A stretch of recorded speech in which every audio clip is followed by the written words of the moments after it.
Perhatian, kita sudah sampai di season 2-nya ya coy. Jadi saya sedikit menceritakan sebelum Sekte Kang Feng dan Yoleng menyerang Sekte Tayo. Tepatnya 30 tahun yang lalu. Di sini kita akan diperlihatkan sesosok kakek Su semasa hidupnya. Ia mengorbankan nyawa demi menyelamatkan lembah abadi agar tidak jatuh ke tangan para musuhnya. Hal itulah mengapa Sekte Tayo sampai kini mati-matian menjaga sekte tersebut. Bahkan, kakek Su rela mati demi menjaga tempat suci ini.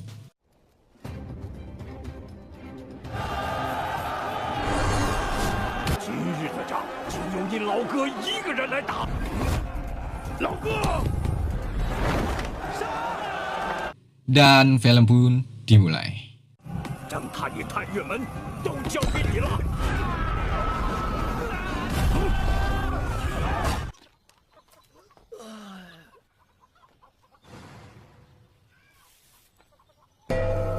Terdengar sebuah lonceng menandakan sekte ini dalam keadaan genting, yakni Sekte Kang Feng dan Yunling telah menyerang Sekte Tayo. Tujuan mereka ingin merebut lembah abadi yang sampai ini masih terjaga kemaslahatannya. Tanpa memikirkan berapa banyak korban jiwa berjatuhan, kedua ketua sekte langsung memberikan aba-aba untuk menangkap si Jiang, juga tentunya agar bisa merebut lembah abadi.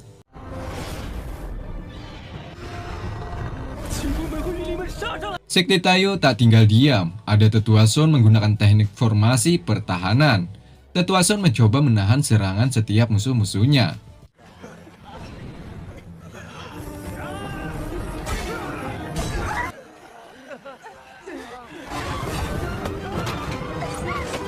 Wu Yan, setelah melihat serangan prajuritnya mampu ditepis Tetua Sun, dirinya memuji karena kekuatan tetua mulai menunjukkan progres yang cukup WoW.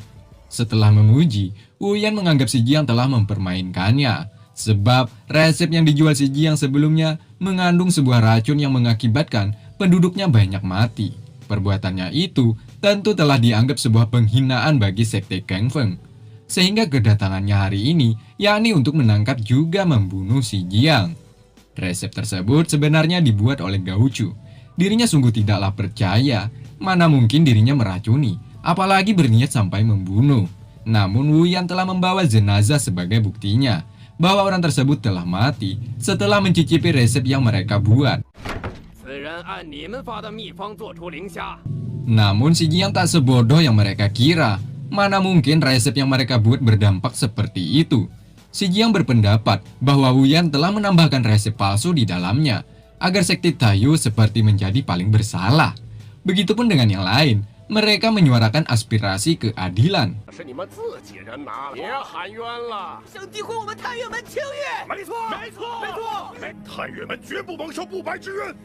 Namun, Wu Yan masih memiliki kartu as, yakni sebuah resep yang ditulis oleh Bausi. Ya, Bausi telah mengkhianati mereka.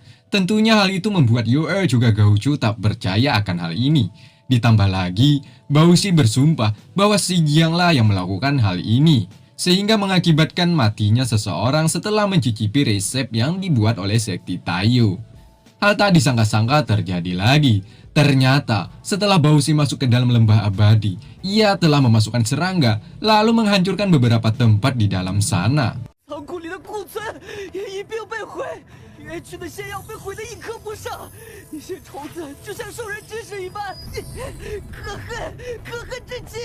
Hal ini tentunya menambah kemarahan Gauchu, di mana sebelumnya Bausi masuk ke dalam hanya ingin mencari cacing sebagai fail transformasi. Namun nyatanya Bausi telah menghancurkan beberapa tempat juga persediaan ramuan milik sekte Tayo. Ya, ternyata kedatangan Bausi ke sini atas utusan Wu Yan untuk mendapatkan lembah abadi. Mereka pun tak menyadari akan hal ini. Namun dengan dingin, si Jiang menanyakan atas usaha Wu Yan yang begitu cemerlang. Ya, si Jiang pastinya juga memiliki sebuah cara, yakni ingin membicarakan secara dingin apa yang telah mereka inginkan. Namun hal itu dibantah Yu. Mana mungkin Yu ingin berbagi apalagi menyerahkan lembah tersebut kepada Wu Yan. Di mana kita tahu, leluhur juga kakek Su mati-matian menjaga tempat ini. Namun dengan mudahnya si Jiang ingin membicarakan jalan tengah dengan Wu Yan. Tentunya hal itu ditolak Yu. Karena ini yang diinginkan sekte Tayo, Wu Yan akan tetap meladaninya, yakni mengeluarkan mutiara dimensi untuk menghancurkan formasi pertahanan Tetua Son.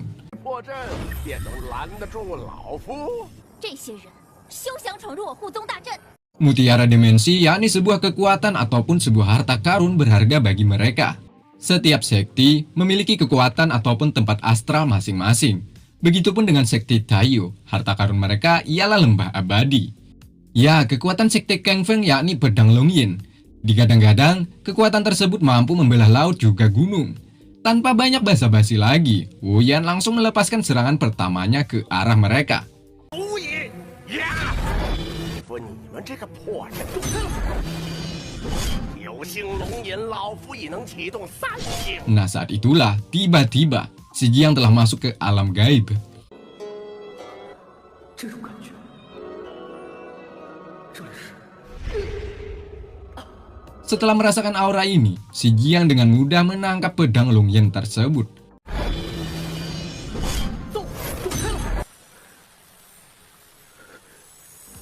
Hal ini tentunya membuat pertanyaan bagi mereka yang menyaksikan.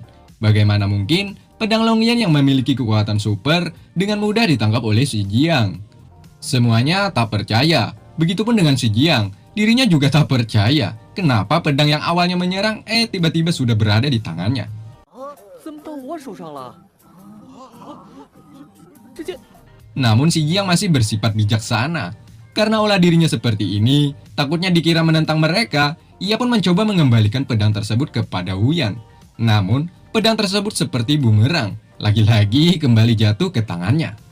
Akibat ulah si Jiang ini, membuat aura dari pedang Longyin keluar dan mengakibatkan formasi pertahanan hancur.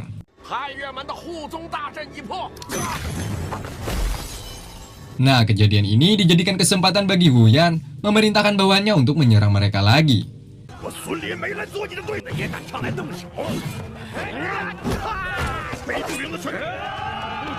Si Jiang yang melihat keributan ini, ia pun memerintahkan semuanya untuk berhenti. Jika masih terus saling serang satu sama lain, maka ia akan menghancurkan gerbang lembah abadi ini. Ya, perpecahan ini disebabkan lembah abadi coy. Jika si Jiang hancurkan, maka semua orang tidak lagi akan memperebutkannya. Hanya itulah dalam benak si Jiang. Ya, Wu Yan tak takut sedikit pun atas gertakan si Jiang. Karena pada dasarnya lembah abadi memiliki kekuatan astral. Karena Wu Yan masih tak percaya, sangat terpaksa si Jiang akan melakukannya. Ya, pedang Longyin yang memiliki kekuatan super, tentunya dengan sekali tebas gerbang ini akan hancur. Namun dengan serentak, mereka menyuruh si Jiang untuk berhenti. Hampir saja. Karena sudah terlanjur seperti ini, tidak ada cara lain selain membicarakan dengan baik-baik. Si Jiang mencoba mengajak Wu Yan berbicara untuk mencari jalan tengah. Hanya dengan berbicara baik-baiklah, setidaknya ia bisa mengulur waktu. Di mana boneka sudah ia pencet-pencet, menandakan pemanggilan Ling Yun. Di sini rencananya mereka akan membagi 3 lembah ini, yakni ada sekti Taiyu, Kang Feng, juga Yuan Ling. Hal ini tentunya membuat Yu Er marah. Alhasil si Jiang kena tampar olehnya. 我是在保太岳门啊！你打我！ 石江，你为何要出卖我太岳门？ Ya, si Jiang telah melanggar, juga mempermalukan sekti Taiyu. Sebab hanya lembah inilah harta satu-satunya milik sekti ini coy. Namun dengan mudahnya, si Jiang memperjudikannya dengan membagi kepada sekti lainnya. Namun tanpa sepengetahuan Yu Er, si Jiang memiliki rencana lain demi kebaikan sekti ini juga. Belum sempat si Jiang menjelaskan, Yu Er memotongnya sembari mengatakan bahwa beberapa tahun terakhir, sekti Taiyu selalu mendapatkan hinaan dari sekti lainnya. Dan sekarang, hal itu akan terjadi lagi jika lembah ini benar-benar dibagi dengan kedua sekti lainnya. Sebenarnya si Jiang hanya menunggu timing yang pas coy. Namun apalah daya ketika Yu Er sudah bicara, dijelaskan pun percuma. Hehe. Alhasil Master juga ikut terpancing. Ia pun mengeluarkan jurus jitunya, yakni teknik awan 1000 angin, di mana satu persatu prajurit Wu Yan disikat oleh Master. 咬嘞咬嘞，大家可是要发寿元的。就和老头那样，做好防御，再往下压。天空卷云，哎呦，也不知道手生硬，家长们都给老夫回来。第二式，云拿手。放心，小命不保了。 Setelah melihat hal ini, Wu Yan harus turun tangan, sebab hanya dirinya lah yang kekuatannya setara bahkan mampu mengalahkan Master. 三字真言， 应该能看见的吧？ Di sini, Wu Yan mengeluarkan kekuatan tersembunyinya, yakni teknik kipas bunga terbang yang memiliki 6 karakter. Ingat coy, 6 karakter. Dengan hal ini tentunya Master dalam keadaan bahaya.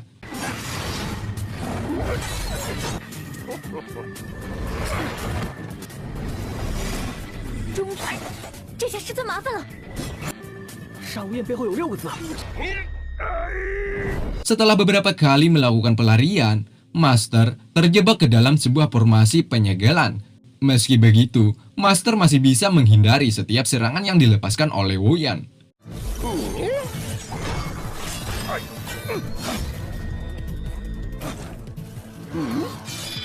Namun tidak untuk serangan pamungkasnya, di mana Master tertusuk oleh tajamnya senjata yang dimiliki Wu Yan. Di sini Wu Yan kemudian memerintahkan prajuritnya untuk menyerang lalu merebut lembah abadi milik sekte Taiyu. Dengan itu juga, Yue beserta seniornya harus berjibaku mempertahankannya. Bukan hanya prajurit, mereka juga melawan para petinggi-petinggi sekte Kang Feng lainnya, di mana tetua Son dan lainnya sedikit kewalahan saat di sini coy.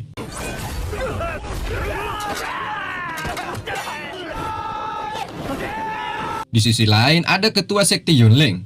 Rupanya mereka akan mengambil kesempatan ini, yakni merebut lembah abadi. Apakah nanti ketiga sekte ini akan terpecah belah dikarenakan memperebutkan lembah abadi? Entahlah. Ketua sekte Yunleng memerintahkan prajuritnya untuk menyerang juga merebut lembah abadi tersebut coy. Saat ini, kelompok sekte Taiyu satu persatu dibombardir oleh musuh-musuhnya. 才若是听了石江的话，光明手中刀，师尊有 Nah saat itulah, tiba-tiba dengan kecepatannya, Si Jiang menyerang para prajurit sekte Kang Feng. Di mana prajurit tersebut setelah kena serangannya tak bergerak sedikit pun, alias mematungkan diri. Setelahnya mereka berjatuhan.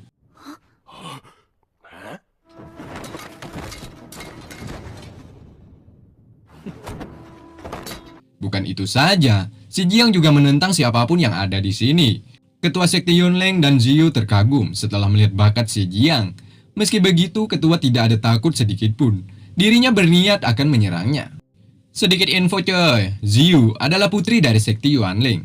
Nah, jadi itu aja infonya. Oke, genjot. Hahaha, ternyata mereka yang melihat dari kejauhan tertipu daya oleh Si Jiang. Sebenarnya Si Jiang bukan menyerang, melainkan memberikan jiwa kehidupan agar para prajurit bekerja sama dengannya. Ya, mereka disuruh mengalah, lalu mendapatkan jiwa kehidupan. Hal itu agar Si Jiang terlihat lebih maco. Bahkan Si Jiang menggertak mereka untuk tidak maju melewati batas yang ia tentukan. Jika tidak, maka nasibnya akan sama, yakni mati dalam sekali serang. Asik. 这石江使的招数居然如此厉害！ 喂，快看，石江又秒杀掉了2个。 太远了，根本看不清他用了什么招。 号令一起打。 Tedan, Erki, juga Gauchu. Mereka sudah mengetahui hal ini. Ya, Si Jiang memiliki kelebihan dalam segi IQ, yakni sebuah perang bisnis. Di lain sisi, Gauchu terlihat murung, sebab jiwa kehidupan yang mereka dapatkan dengan susah payah diberikan begitu saja. Sementara dari ketinggian, Master terus-menerus mendapatkan serangan oleh Wu Yan. Serangan tersebut seakan-akan tak ada hentinya, sehingga begitu banyak pisau yang menancap di tubuhnya.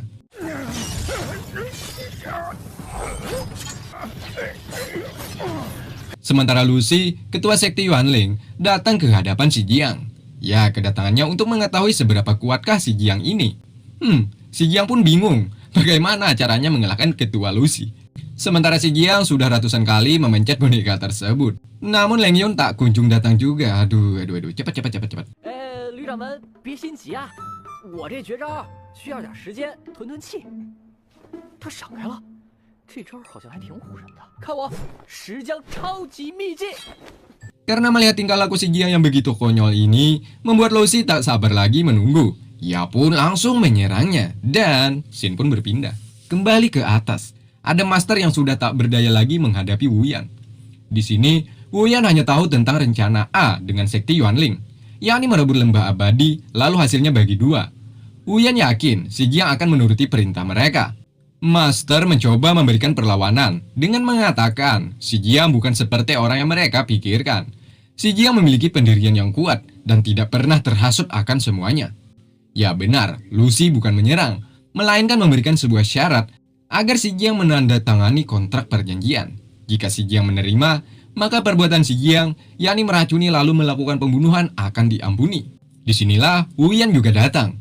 Wu Yan telah mencium aroma kelicikan pada sekte Wanling. Ya, Wu Yan juga memaksa si Jiang untuk menandatangani perjanjian dengan sekte Gangfeng. Kemudian hasilnya akan dibagi dua dengannya. Jika tidak menerima, maka master akan dibunuhnya. Nah, disinilah si Jiang kembali dilema, di mana jika ia menerima, maka hancurlah sekte Taiyu ini. Jika menolak, maka master akan mati. Begitupun dengan yang lain rasakan. Mereka juga mengetahui tentang perasaan si Jiang saat ini. Terutama Yu-er, dirinya seperti membisikkan kata-kata pelucut semangat agar si Jiang tidak takut terhadap mereka. Ditambah lagi ketiga temannya ini, bagaimana caranya agar si Jiang tidak menandatangani kontrak tersebut? Bahkan mati pun mereka juga rela, asal sekte ini bisa diselamatkan. Sementara di sisi lain, ada Bausi. Sepertinya ia sangatlah menyesal setelah melihat mereka. Ya, Bausi melihat juga merasakan arti kesetiaan yang mereka miliki. Atas semangat teman juga master membuat si Jiang telah yakin bahwa pilihannya adalah yang terbaik, yakni menolak untuk menandatangani kontrak tersebut. Bahkan si Jiang memberikan perumpamaan. Perjanjian tersebut bisa saja dikhianati oleh siapapun jika tak sesuai dengan harapan. Begitupun dengan mereka yang hadapi saat ini, bisa saja Wu Yan akan mengkhianatinya. Dengan itu, si Jiang memberikan 1 bulan jiwa kehidupan. Lalu ia ludahkan sedikit liur ke tubuh Wu Yan. 竟然吐了掌门口水！如果你愿意，我再多吐你几口，你觉得如何呀？ Nah, perbuatan itu dianggap telah menghina sekte Gangfeng. Lantas saja dengan spontan Wu Yan menyerangnya. Tiba-tiba, si Jiang masuk ke dalam dunia roh. Ya, di saat itulah, master secara mengejutkan datang menyelamatkan si Jiang. 光灵君，爷爷，臭小子，我怎么可能？ Sampai sini kita mengetahui bahwa yang di atas sana hanya tipuannya saja, sedangkan master masih terlihat baik-baik saja. Di awal-awal film terlihat seperti orang biasa, ternyata memiliki kekuatan dewa. GG parah. Selain itu, master sangat bangga atas pilihan si Jiang tadi. Master sangat yakin si Jiang adalah pemuda yang dapat dipercaya, juga diandalkan di sekte ini. Suasana ini tak bisa lagi menahan rasa haru yang dirasakan mereka. Si Jiang menangis sejadi-jadinya. Begitupun dengan teman-temannya. 哎呦，好嘞好嘞，是不是？像个小孩子似的。要哭了。爷爷， Ketika mereka asik ngobrol, dijadikan kesempatan bagi Wu Yan untuk menyerangnya lagi. Nah, disinilah sesosok master yang asli keluar, di mana face master berubah drastis. Ya, inilah kekuatan teknik 9 karakter, di mana Wu Yan sebelumnya hanya bisa 6 karakter coy. Artinya, master 3 level di atas darinya. Ya, master menyegel lembah abadi lalu ia serahkan kepada si Jiang. Kemudian si Jiang dan para murid di sini disuruhnya untuk turun menjaga si Jiang coy. Ya, mereka disuruh menyelamatkan lembah tersebut, sedangkan kedua sekte ini biar master yang hadapi. Mereka juga tak tinggal diam, kedua ketua sekte memerintahkan prajuritnya untuk menangkap si Jiang juga lainnya. 我还真是找了个好师傅啊！动不了了，救命啊！ Wu Yan yang melihat si Jiang lari, ia pun ingin menangkapnya. Tiba-tiba, seperti biasa master menjadi 2 untuk menghalangi kedua sekte tersebut. Rupanya mereka memanggil tetua penegak hukum untuk menangkap si Jiang. Ya, ukurannya sangatlah besar, di mana sang penegak hukum memiliki teknik pengunci. Siapa yang terkena serangannya, maka tak bisa lagi lepas.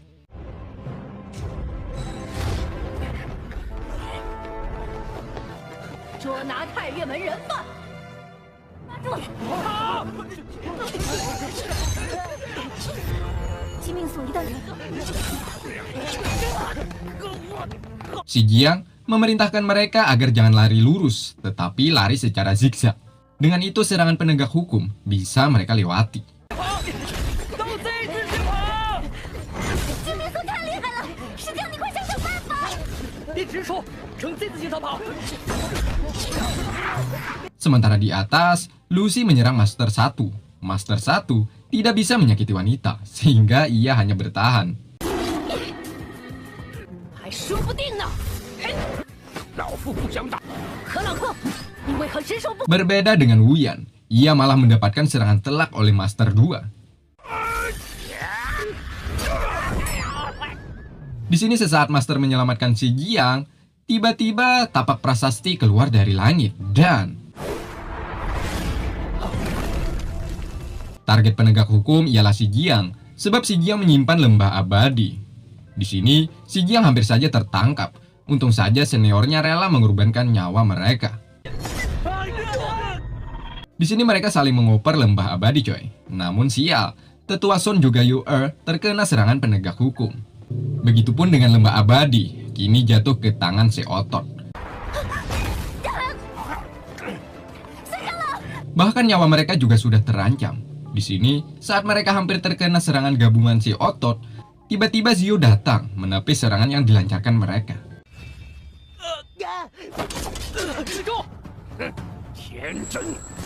Ya, Ziyu menghentikan karena tujuan mereka ke sini untuk merebut bukan untuk membunuh. Akhirnya, si Jiang dibebaskan oleh Ziyu, lalu disuruhnya untuk lari ke dalam hutan. Sementara tapak prasasti tadi ialah perbuatan Goya.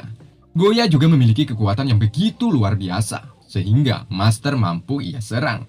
Melihat hal ini, Wuyan berpendapat bahwa Goya ada di pihaknya. Namun ia salah, Goya malah menyerang Wuyan juga Lucy.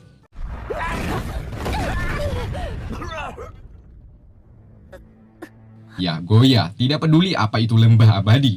Kedatangannya untuk mentes kekuatan tapak prasasti langitnya melawan tapak awan yang dimiliki Master.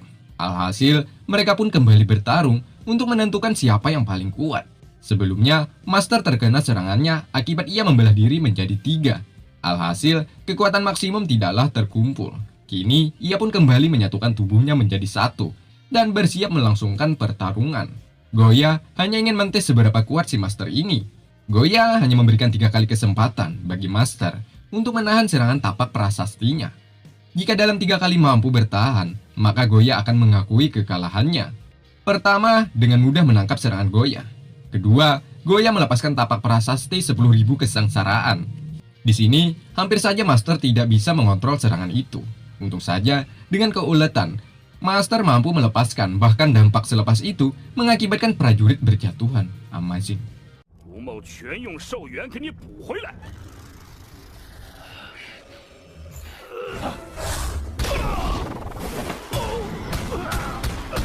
万劫归一。黑色，那是，好险，差点让他们破。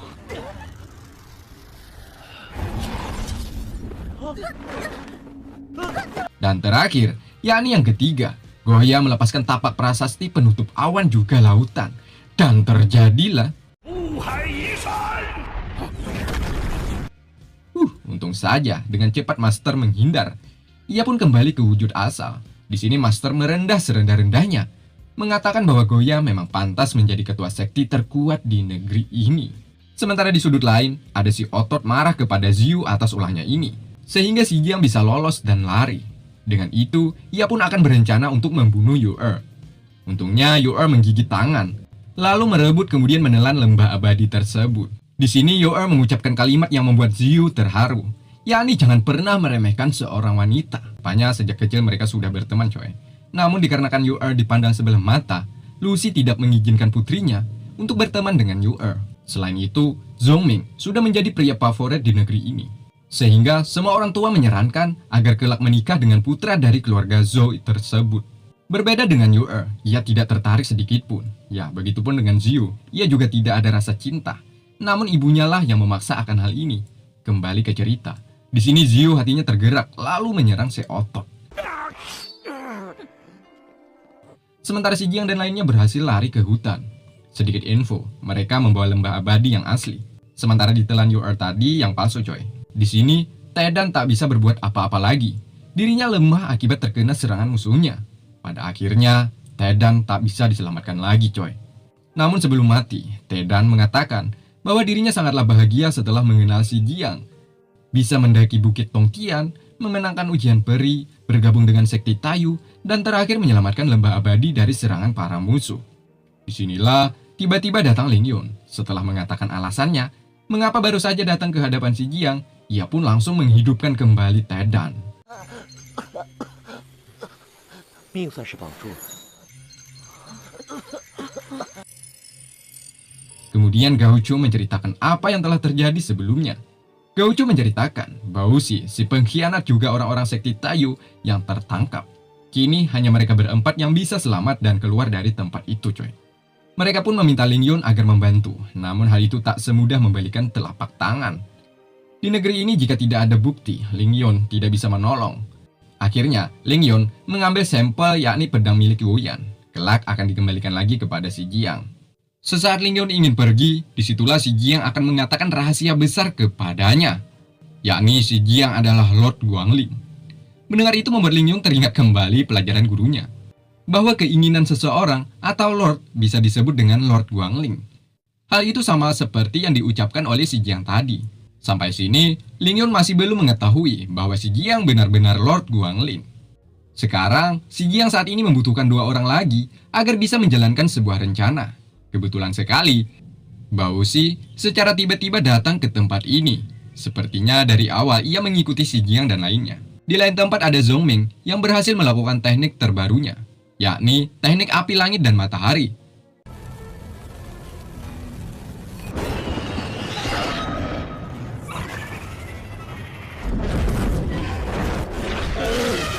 Selain itu, si Otot mengatakan semuanya, bahwa si Jiang dan 3 orang lainnya telah berhasil lolos. Sementara yang lainnya sudah berhasil mereka penjarakan. Ada lagi si Otot juga menceritakan bahwa Ziyu yang menyelamatkan si Jiang. Bahkan Ziyu sudah 2 kali menyelamatkan nyawanya. Mendengar itu tentunya menambah amarah Zhongming. Ia pun memerintahkan bawahannya untuk memancing si Jiang agar keluar, kemudian membunuhnya. Singkatnya, kini proses sidang atas dugaan meracuni, sekti Taiyu sudah dianggap melanggar aturan negeri ini. Ada Tuan Zhang sebagai pengadil di siang hari ini, coy. Saksi, ketua sekti Yuanling ada Lucy. Pelapor, ada Wuyan dan Bausi. Anjay, musuh semua. Di sini Wuyan meminta agar Bausi berkata apa yang seharusnya dikatakan. Bausi melakukan tugas sesuai perintah Wuyan. 此人逼迫小人修改太原门小人心之堂包心之。 Sementara Master entah di mana salahnya sehingga ia tertangkap. Dirinya mendapatkan hukuman yakni menahan sembaran petir sebanyak 7.749 kali. Di sini sempat terjadi kegaduhan antara Wuyan dan Lucy. Ya, mereka masih merebutkan lembah abadi dan saling menonjolkan beberapa bukti. Namun dikarenakan aula pengadilan tidak diizinkan melakukan keributan, akhirnya semua pun hening. Di saat itulah, si Jiang dan Gaucho hadir di tempat ini. Sepertinya ia telah merencanakan sesuatu lagi, coy. Ya, asal kalian tahu, bahwasanya tersangka utama ialah si Jiang. Nah, disinilah Bausi kemudian mengatakan apa yang sebenarnya terjadi. Bahwa ide membunuh ialah Wuyan, bukan sekti Taiyu. Setelah mendengar itu, tentunya semua orang terkejut bahwa Wuyan dalang utama atas matinya seseorang setelah mencicipi resep makanan. Nah, di sini kemudian diceritakan pembicaraan Bausi dan si Jiang. Ya, awal kehadirnya tentu membuat Gaucho marah dan menghajarnya. Namun si Jiang masih bersikap dingin dengan menenangkan Gaucho agar tidak bersikap berlebihan. Ya, sebenarnya Bausi memang benar suruhan Wuyan untuk menghancurkan sekti Taiyu. Hanya dengan jadi mata-matalah agar Bausi bisa bertahan hidup di negeri ini. Bahkan selama ini dirinya juga tidak pernah mendapatkan seorang teman. Namun setelah mengenal si Jiang, ia menyadari arti kesetiaan. Dirinya sangatlah menyesal, bahkan Bausi akan menebus kesalahannya ini. Alhasil Bausi menangis sejadi-jadinya, karena baru kali ini ia menemukan seorang teman yang setia kepada teman lainnya. Tapi berbeda dengan dirinya. Dirinya malah mengkhianati mereka. Sekali lagi, maaf, ujar Bausi. Nah, jadi seperti itulah mengapa Bausi secara tiba-tiba mematahkan sebuah asumsi bahwa Wuyanlah dalang utama pembunuhan. Di sini, Bausi menceritakan semua kejadiannya, kenapa ia jadi seperti ini. Ditambah lagi, si Jiang akan membuatkan resep yang telah diubah oleh Wuyan sebelumnya. Ya, hasilnya berbeda jauh dengan resep yang aslinya, coy. Di mana bau yang menyengat, siapa yang ingin mencicipi makanan seperti ini?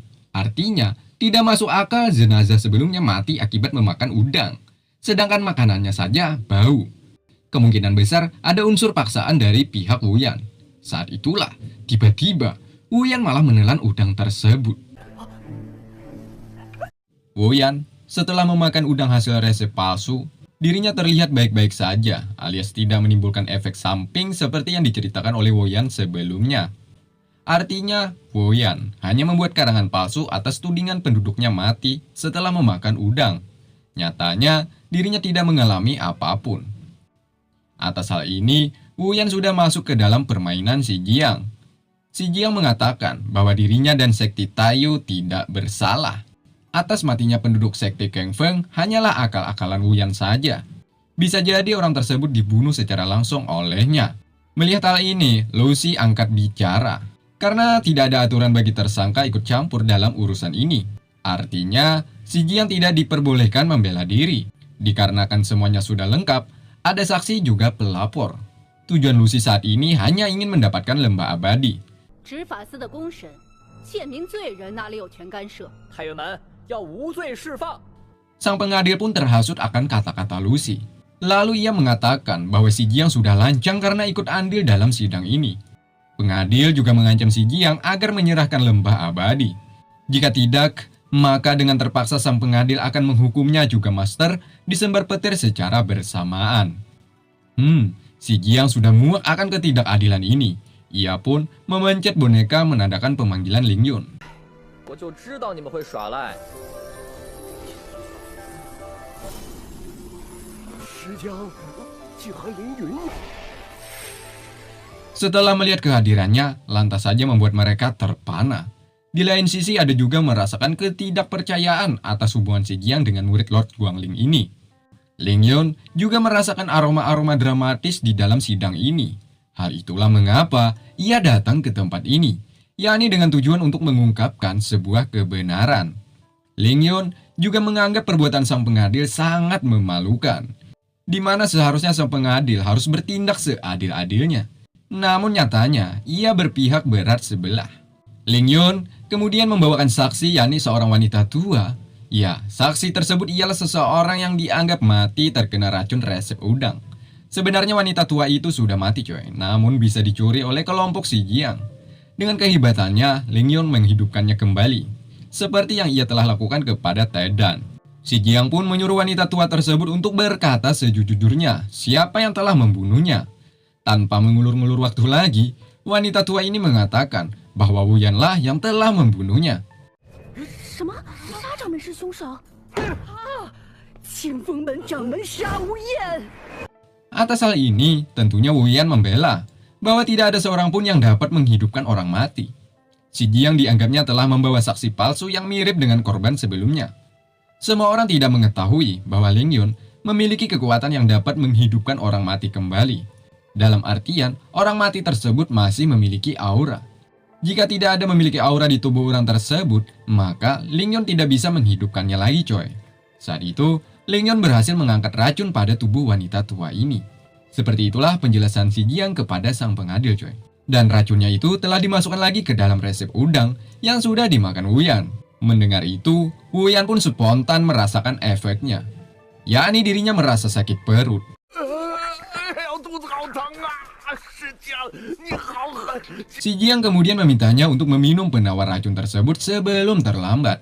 Jika tidak, maka Wu Yan akan mati. Xi Jiang akan memberikan penawar, asalkan Wu Yan mengakui atas kesalahannya. Namun ada si otot yang mencoba menenangkan Wu Yan, menyuruh ketua agar tetap tenang. Karena kultivasi yang dimiliki Wu Yan saat ini, racun tersebut harusnya tidak bisa membunuh Wu Yan meski tanpa meminum penawar yang ditawarkan oleh Xi Jiang. Karena Wu Yan tak yakin ditambah kepanikan yang ia rasakan, Wu Yan pun meminta si otot sambil berteriak agar memberikan penawar racun. Karena si ototlah yang telah meracuni wanita tua itu coy. Ya tentunya yang menyuruh si otot ialah Wu Yan. Lantas saja membuat semua orang mendengar atas ucapan Wu Yan tersebut bahwa memang benar masalah ini berawal dari sekte Kang Feng. 要交给老夫！ Atas perbuatan Xi Jiang seperti ini, tentunya membuat Lucy semakin marah. Begitupun dengan si otot, temperamennya langsung naik dan berniat ingin menyerangnya. Namun sial, Ling Yun dengan sekejap melenyapkannya menjadi debu.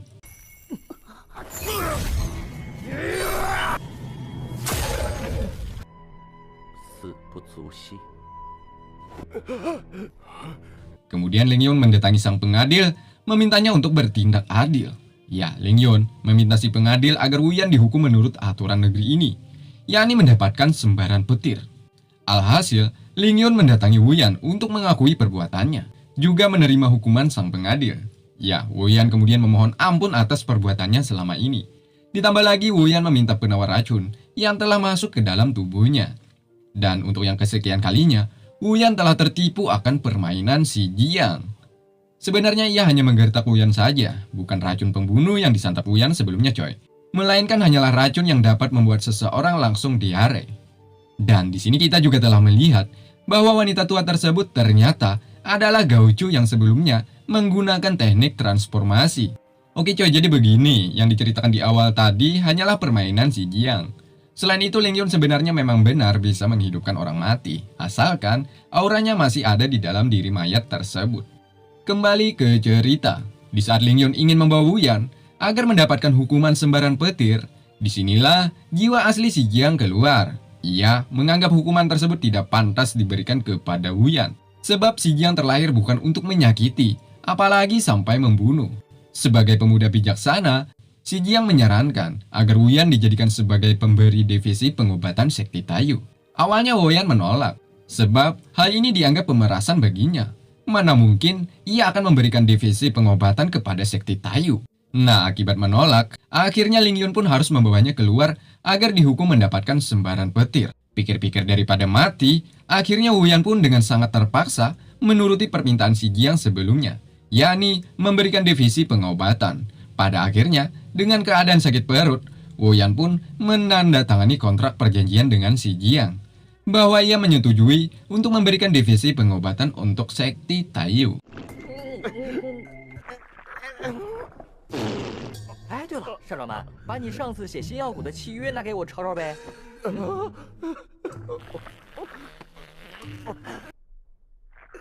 Atas hal ini, Ling Yun mengatakan bahwa seluruh aliansi Sekti Tayu dinyatakan bebas dari hukuman. 现执法司宣告，太岳门众人无罪释放。太岳门凌虾毒杀老妇案。 Sementara Lucy, dirinya masih mencari cara supaya dapat mengambil alih agar lembah abadi jatuh ke tangannya. Namun Ziyu mencoba menghentikan ibunya, karena semuanya sudah terungkap. Kenapa harus repot-repot mencari masalah dengan Sekti Tayu? Putrinya yang lancang seperti ini, tentunya dengan spontan menampar pipi cantiknya. Ya, Lucy kesal atas apa yang diucapkan putrinya itu coy. Sebab ia telah mencium bahwa Ziyu sudah bersekongkol dengan si Jiang. Tiba-tiba, hadirlah Muhan melalui teknik teleportasi. Dia adalah seorang patriark dari keluarga Zhou. Mohan meminta agar Lucy tidak bertindak gegabah kepada putrinya sendiri. Sebab besok Ziyu akan melangsungkan pernikahan dengan keluarga Zhou. Jika sampai wajahnya terluka, alasan apa yang akan diucapkan kepada mereka nanti? Pada akhirnya, Lucy pun pergi. Sebelum pergi, ia mengingatkan agar Ziyu diharamkan jika berhubungan dengan si Jiang lagi. Nah, setelah semuanya pergi, si Jiang pun menghampiri Ziyu. Namanya juga si Jiang, tanpa ada rasa takut, padahal ia sudah diancam agar tidak mendekati putri dari keluarga Zhou ini. Si Jiang pun meminta maaf kepadanya, karena olahnya ini membuat Ziyu dan ibunya sekarang sedang tidak baik-baik saja. Ziyu masih bersikap dingin dengan memberikan dimensi hijau. Ya, di dalam dimensi hijau, terdapat orang-orang Sekti Tayu yang sebelumnya ditangkap oleh Lucy. Malam harinya ada Yu-Er, Master, si Jiang, juga lainnya.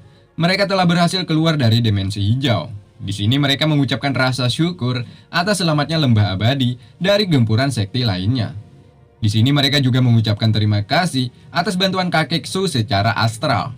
Sehingga orang-orang sekti Tayu masih banyak yang selamat. Sedikit info coy, kakek Su adalah tetua di sekte ini. Sementara Master ini adalah adik kandungnya oleh kakek Su. Oke, itu aja dulu infonya. Di sini Master mengatakan bahwa lusa puncak Jiohe akan dibuka. Master meminta agar kelak si Jiang mengeluarkan spiritualnya. Selain itu, Master juga menanyakan kepada si Jiang alasan mengapa Ziyu membantu Sekti Tayu. Rahasia, jawab si Jiang. Sudahlah. Nah, besok kan pernikahan Ziyu. Sekti Tayu saat ini mengalami krisis ekonomi. Lantas hadiah apa yang bagus untuk pernikahan mereka? Hitung-hitung sebagai tanda perdamaian agar kedepannya tidak terjadi lagi hal yang tidak diinginkan di sekte mereka. Dengan penuh percaya diri, kakek tenang saja, aku sudah mempersiapkan hadiah besar untuk mereka. Hadiah besar? Ya, hadiah besar. Yakni si Jiang akan menghancurkan acara pernikahan mereka. 子羽和左宗明的定亲宴。 Mendengar itu, Yu-Er pun langsung pergi keluar. Ya, sepertinya ia telah cemburu terhadap si Jiang, coy. Huhui. Sementara Master, karena ini jalan yang dipilih si Jiang, mau tidak mau ia pun akan mengikuti permainan ini. 爷爷，你同意了？太好了！把他给我关。好吧，老夫决定了。Sedangkan Youer, ia pergi ke dalam rumah. Di sini ia bukan cemburu coy, tapi sudah mengetahui tujuan si Jiang. Bahwa rencananya itu demi dirinya juga. Karena menurutnya hal itu sangat beresiko tinggi, lebih baik ia yang akan turun tangan untuk menculik Ziyu. Tanpa sepengetahuannya, si Peiqi menguping atas ucapan Youer. 师傅，好多人来祝贺。五行宗秦三绝秦掌门到，贺礼四乡三大长老到，贺礼三乡请入堂内。 Singkatnya hari pernikahan pun tiba, di mana orang-orang penting berbondong-bondong datang sembari membawa hadiah. Hal itu dikarenakan keluarga Zhou memiliki koneksi begitu erat dengan mereka. Sementara sekte Taiyu datang dengan tangan kosong. Intinya yakin aja coy, kayak Mimin kalau ke kondangan nggak bawa amplop atau hadiah, yang penting perut berisi. Hehehe. Di sini terlihat ketua Yiyu dari keluarga Cheng. Sepertinya dia adalah ketua paling sombong dan arogan. Ada info lagi coy. Nah, jadi ada 4 keluarga di negeri ini yang tidak boleh dipandang sebelah mata. Ada Gongsun, Zhou, Zhu, dan keluarga Cheng. Selama 1000 tahun terakhir, keempat keluarga tersebut secara bergantian menjaga nahkoda negeri ini agar tetap stabil. Si Jiang saat ini tidak terlihat ya kan? Dikarenakan telah diikat oleh si Peiqi agar tidak melakukan kekacauan di tempat ini. 送出这只虫黄，接下来的半年，所有人给我听好了。 Selain itu ada juga kelompok topi jerami. Ya, mereka berasal dari lembah beracun. Kelompok ini dipimpin oleh Meng Beng. Mereka datang juga membawakan hadiah, yakni seekor kaisar belalang. 盟兵前来贺喜。 Kini giliran sekte Taiyu untuk masuk ke dalam. Master tak kalah hebatnya dengan kelompok lembah beracun coy, yakni memberikan satu gengseng. Kocak kali. Nah, saat mau masuk, Youer tak sengaja menjatuhkan kapak. Hal itu tentunya membuat si penjaga kemudian menahan mereka kembali. Bagi tamu yang ingin menghadiri resepsi pernikahan, harus menyerahkan senjata di tempat ini. Jika tidak, maka orang itu tidak akan diizinkan untuk masuk. Betapa mengejutkannya, Youer sangat banyak membawa senjata. Dengan wajah kesalnya, ia menyerahkan kepada mereka semua. 行，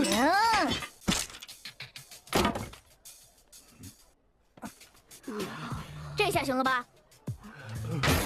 这是要开5次殿的吧？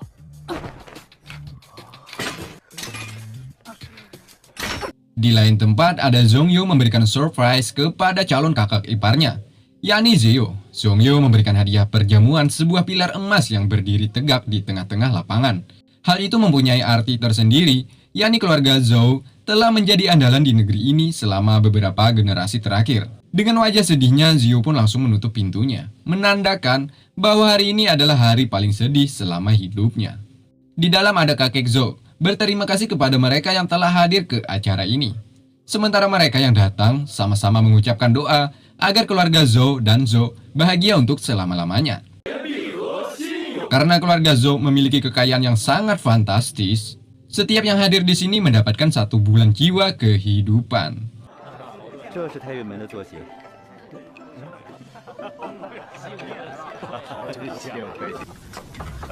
快，动作都麻利点。 嘿，好嘞。 Youer rupanya masih kesal atas perbuatan si penjaga saat di luar tadi. Untung saja Master masih bisa menenangkannya.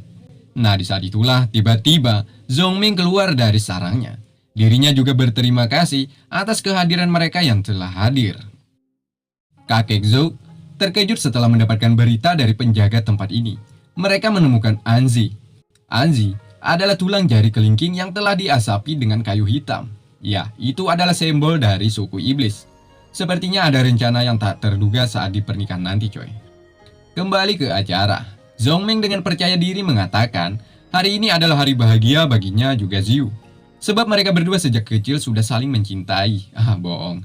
Atas ucapan terima kasih tak terhingga, Zhongming memberikan ujian pemurnian roh. Dan ia memberikan 10 juta tahun kehidupan bagi mereka yang telah hadir ke sini.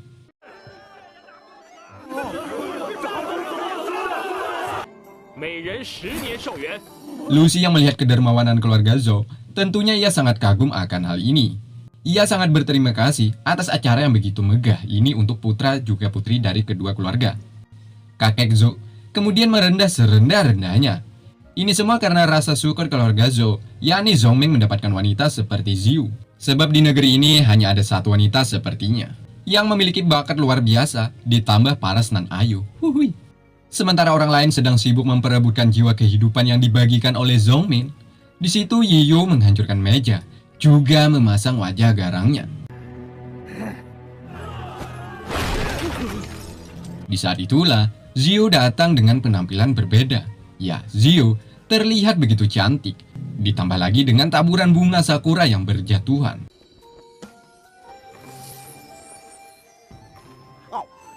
玉儿，多年夙愿终于就要达成，我一定要亲手将这枚兽。 子与仙子到。 Ada yang aneh terhadap perilaku Ziyu saat ini.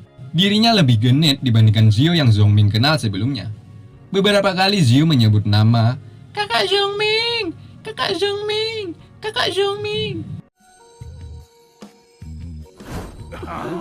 Sebagai balasan atas suguhan ini, Ziyu ingin memberikan sebuah tarian kepada Zhongming. 我跳一支舞，感谢诸位。宗明哥哥， Cincang cuai ismai ho, wang wai teng cawai semang hati, cincang yang wang cangwa. Hal itu tentunya membuat mereka yang menyaksikan merasa jijik. Begitupun dengan Lucy, ia geram atas tingkah putrinya tersebut. Dirinya merasa malu atas perbuatan Ziyu yang tak biasa ini. Tak lama dari itu datanglah Ziyu yang asli. Ya, Ziyu palsu adalah si Jiang Choi. Lantas saja, dengan spontan menyerangnya dan membuat kaki si Jiang terluka. 大胆石匠，竟敢当众毁我，拿命来！ 玉儿，小江， Hal ini membuat sebuah pertanyaan bagi Ziyu. Kenapa ia tidak menghindar? Nah, kemudian kita dibawa flashback beberapa saat sebelum kejadian ini, coy. Tepatnya di dalam kamar, ada Ziyu dan si Jiang. Di sini si Jiang memiliki rencana untuk membantu juga menggagalkan acara pernikahan ini. Namun kenyataannya, rencana Ziyu tak berjalan dengan baik, di mana dirinya telah melukai kaki si Jiang, coy. Nah, di sini si Jiang kemudian menyuruh Ziyu menangis lalu memarahinya. Inilah lelaki sesungguhnya, rela mengorbankan nyawa demi seorang wanita. Hui. 只允许我，左家就成了石匠。你这般败坏我的名誉，让我出丑，不足以。 来，刚才的周子宇是石匠这小子假。 Pada akhirnya, semua konsentrasi buyar dan kekacauan terjadi. Si Jiang kemudian lari di saat Zhongming ingin menyerangnya. Namun Ziyu menghalanginya. Dirinya mengatakan bahwa tangannya sendiri yang akan membunuh si Jiang. 周子宇为救我，把他母亲都得罪了。 Di sini, Yu-er juga turun tangan, coy. Bukan hanya Yu-er, Yiyu dari keluarga Cheng juga menolong si Jiang dari kejaran para pengawal tempat ini. Begitupun dengan Wuyan, dirinya yang sebelumnya melakukan perjanjian kontrak akan bahu-membahu dengan sekte Tayu dengan cepat membawa lari si Jiang dari kerajaan mereka. 乐沙，来的正是时候。石匠，沙某在此。真是的，这样一闹，害得我们东西都……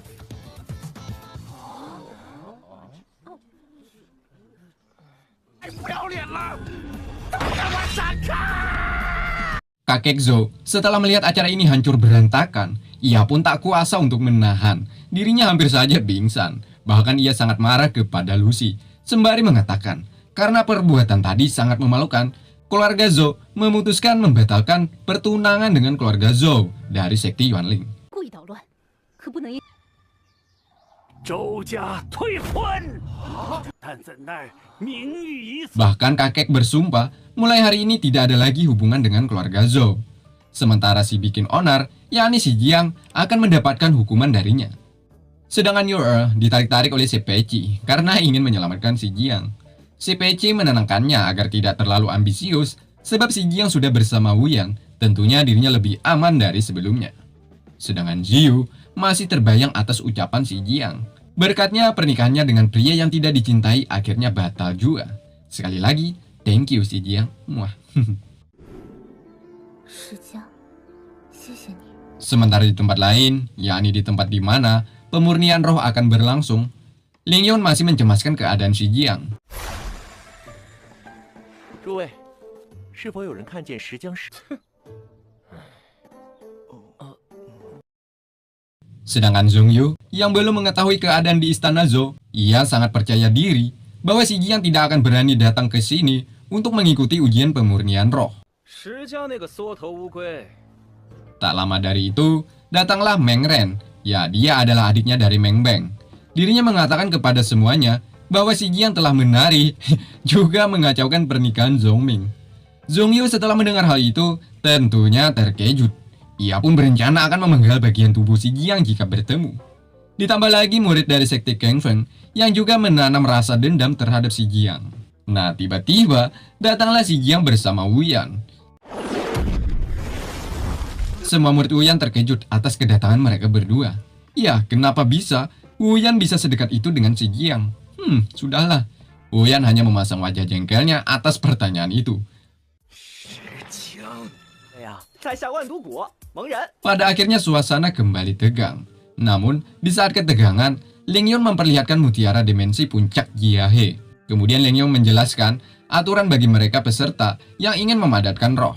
Pertama, setiap peserta harus mempunyai pelayan roh agar dapat mengkualifikasi masuk puncak dimensi ini.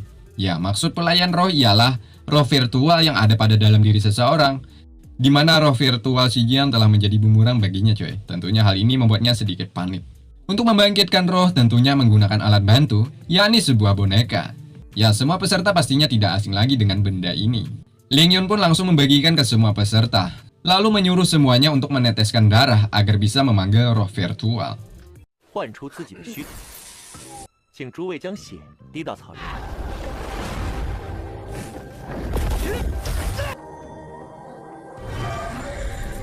Zhong Yu setelah melihat roh peserta lainnya, ia pun dengan sombongnya mengatakan, mereka memang sampah. Ya, sampah. Kini giliran dirinya membangkitkan roh virtual.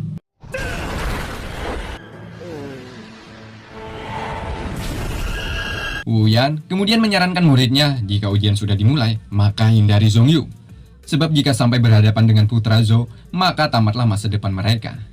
Kini giliran si Jiang yang akan membangkitkan roh. Betapa mengejutkannya, roh virtual si Jiang tak seperti yang kita lihat di awal film sebelumnya, coy.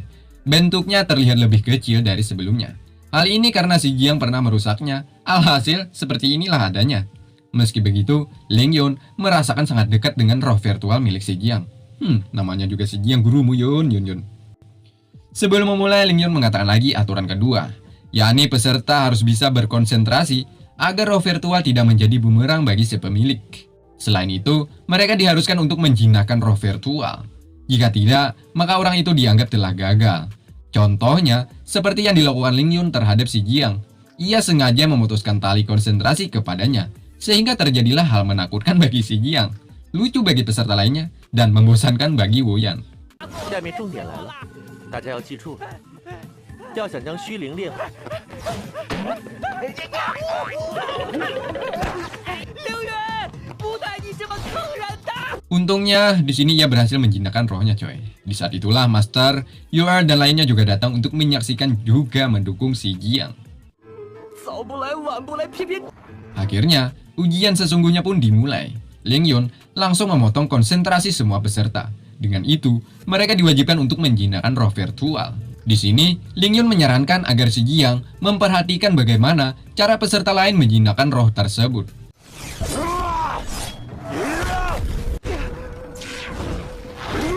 Di sini ada yang berhasil, juga gagal menjinakkannya, coy. Seperti orang ini.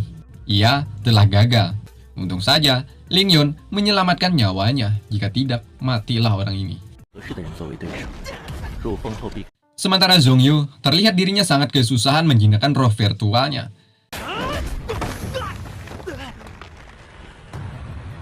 Karena Zhong Yu sudah terpontang-panting, datanglah sesosok orang dewasa, namun ukuran tubuhnya kecil.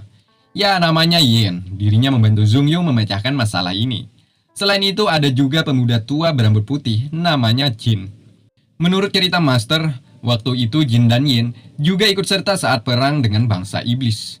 Bahkan mereka berdua mampu memenggal kepala jenderal pasukan musuhnya. Artinya, kekuatannya tak usah diragukan lagi. 心情很不好。 Sementara di istana ada bawahan kakek Zhou melaporkan bahwa kelompok iblis ingin menerobos ke puncak Jiahe untuk mencari si Jiang. Kakek Zhou kemudian memerintahkan bawahannya tersebut untuk mengirim beberapa jiwa kehidupan bagi mereka di pihaknya. Dan yang paling utama, yakni demi Zhongyu yang berjuang untuk memenangkan ujian pemadatan roh. Nah, di sela-sela obrolan mereka, datanglah Zhongmeng. Zhongmeng telah mendengar percakapan mereka berdua. Di sini kemudian ia meminta kakek untuk menarik ucapan atas pembatalan pernikahannya dengan Ziyu. Jika tidak, maka Zhongmeng berencana akan melaporkan kepada ayahnya. Sebab kakek sudah bersekutu dengan kelompok iblis. Ya benar, di lain tempat penduduk negeri ini telah mati akibat diserang kelompok iblis, coy. Tentunya ini adalah sebuah malapetaka bagi mereka.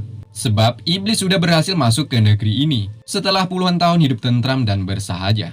Mereka juga berencana untuk melaporkan kepada petinggi atas kejadian ini. Singkatnya, ada 25 peserta yang lolos ke tahap berikutnya. Selanjutnya, mereka akan dibawa pergi ke Jiohe. Di sana mereka juga akan memperebutkan sebuah benda yang bernama Martial Space. Tentunya dengan saling bertarung satu sama lain, coy. Di mana benda itu hanya ada 18 saja. Artinya 7 orang dari mereka akan gagal untuk melanjutkan ke tahapan selanjutnya. Bagi peserta yang ingin masuk ke dalam Jiohe harus bayar kepada Ling Yun. Sebab dirinya juga harus mengeluarkan uang untuk mendapatkan benda yang bernama Martial Space. Menurut si Jiang ini bukan cara yang pas, sebab tidak semua orang memiliki jiwa kehidupan yang banyak, alias hanya sebagian saja. Alhasil, si Jiang memiliki sebuah cara agar Ling Yun mendapatkan jiwa kehidupan yang banyak, yakni dengan cara melelang. Siapa yang paling tinggi memasang harga, maka orang itu dipersilahkan untuk masuk. Tentunya, Zhongyu langsung menawar dengan harga selangit, yakni 100 juta tahun jiwa. Hal itu tentunya membuat semua peserta langsung terdiam dan pelangap-pelongo. Jangan dilawan, Sultan nih, bos. 1年0.5个月2年，100年寿元。 Si Jiang dengan akalnya, ia pun menawar harga lebih tinggi daripada Zhongyu. Di sini terjadilah saling angkat harga. Pada akhirnya, Zhongyu terjebak ke dalam permainan si Jiang, yakni Zhongyu harus membayar 301 tahun jiwa kehidupan. Nominal tersebut tentunya membuat keluarga Zhou sedikit rugi. Karena terlalu banyak kehilangan jiwa kehidupan, hanya demi reputasi menjadi orang pertama yang masuk ke Jiohe. Hehehe, si Jiang gitu loh. Ya, padahal sebenarnya ia tak memiliki jiwa kehidupan, hanya menggertak Zhongyu saja. Tapi Zhongyu tercebur. Hai, lanjut. Untuk peserta berikutnya, Ling Yun terserah si Jiang saja berapa harga yang pas bagi mereka untuk masuk. Ya, karena sudah merasa untung, si Jiang menyuruh mereka masuk dengan jiwa kehidupan seadanya. Karena si Jiang tahu, peserta di sini rata-rata orang berada sama sepertinya. Setelah semuanya masuk, Ling Yun baru menyadari bahwa ada aura iblis yang juga masuk ke dalam Jiohe. Sudahlah, apa boleh buat. Sementara si Jiang bersama Yu Er juga si Peiqi. Mereka tak sengaja bertemu dengan Meng Ren yang saat ini sama-sama berada di puncak Xia. Tempat ini sangat bagus bagi mereka untuk menerobos.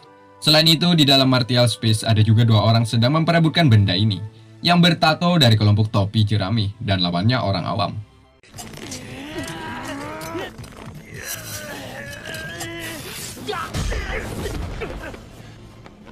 Selanjutnya, si Jiang ditantang oleh Meng Ren untuk melakukan pertarungan.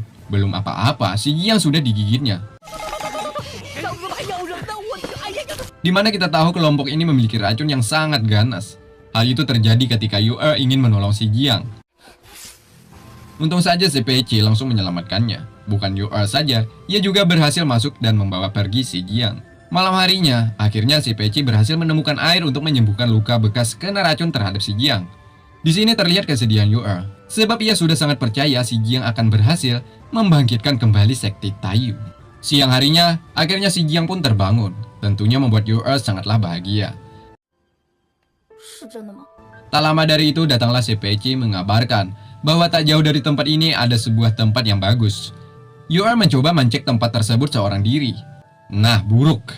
Yu Er bertemu dengan kelompok misterius.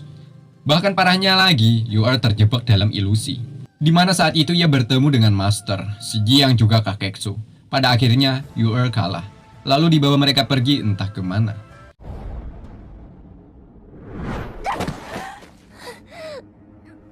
Untungnya, dengan kecerdasan si Jiang, ia berhasil mengeluarkan Yu-Er dengan cara melemparkan benda yang telah dimasuki oleh orang-orang misterius tadi ke dalam air. Alhasil, mereka keluar dan Yu-Er berhasil diselamatkan. Setelah melihat dipermainkan, orang itu langsung menyerang ke arah si Jiang. Namun sial, ia merasa ada aura pedang yang begitu kuat. Ya, dialah orang bertopeng menyuruh orang itu untuk tidak mengejarnya lagi. Sampai sini masih belum dijelaskan siapa dan dari mana orang-orang ini. Oke, Genjun. Sementara Zhongyu sudah sampai ke puncak. Sambil menyerap esensi yang ada di tempat ini, Zhongyu juga menunggu kedatangan si Jiang. Alasan Zhongyu menunggu tentunya untuk membalas perbuatan si Jiang terhadap keluarganya, yakni tidak ada kata lain selain Biobo Eno Hah Bono. 月儿，月儿，石江，石江， Setelah pelarian dari orang-orang misterius sebelumnya, akhirnya si Jiang berhasil membawa Yu-Er ke dalam hutan. Dan saat itu juga dirinya tersadar.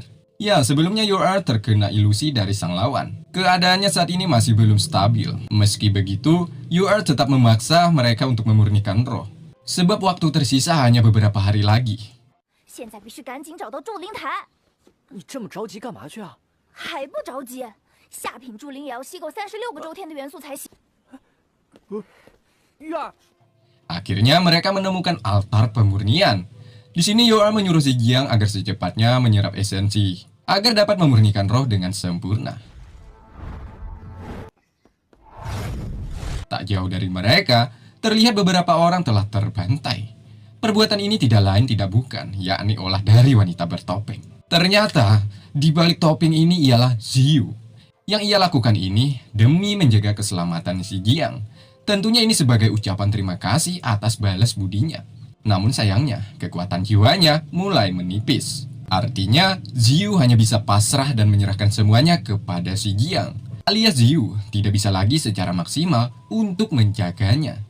Kembali ke altar, di saat si Jiang sedang melakukan pemurnian, datanglah wanita imut nan manja yang bernama Bajian. Ia mencoba merayu si Jiang untuk memberikan altar tersebut kepadanya. Ya, semua peserta pastinya menginginkan altar ini. Sebab ini adalah salah satu langkah untuk mendapatkan hasil terbaik bagi mereka yang mengikuti tes. 小江好喜欢你，真的是石江啊！你的事我都听说了。 Usaha Bajian tentunya tak semudah yang ia pikirkan, dikarenakan ada Yu-Er, orang terdepan menjaga si Jiang. Di sini sempat terjadi cekcok di antara keduanya, hingga pada akhirnya berakhir ke pertarungan. 我明白了，你这个女人是从哪里跑出来的？和石江是什么关系？这祝灵台我们已经占了，任何人 Bajian mengajak Yu-Er untuk bertarung di dalam dimensi. Jika Yu-Er kalah, maka taruhannya akan menyerahkan altar ini. 并调查，都是我们太岳门的，喂，动手吧！ Sementara Ling Yun, dirinya sedang memancing. Namun tanpa ia sadari, di bawah air terdapat musuhnya yang mengintai. Nah, serasa timingnya sudah pas, di saat itulah ia keluar. Dan 上钩了！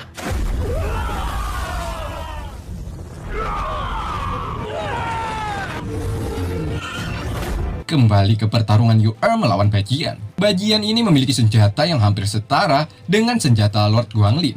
Kekuatannya digadang-gadang mampu mencabik mereka yang memiliki kekuatan di atas rata-rata. Artinya, pedang ini mampu memotong apapun. Tak terkecuali dengan tubuh Yu-Er. Tentunya, ia dalam bahaya.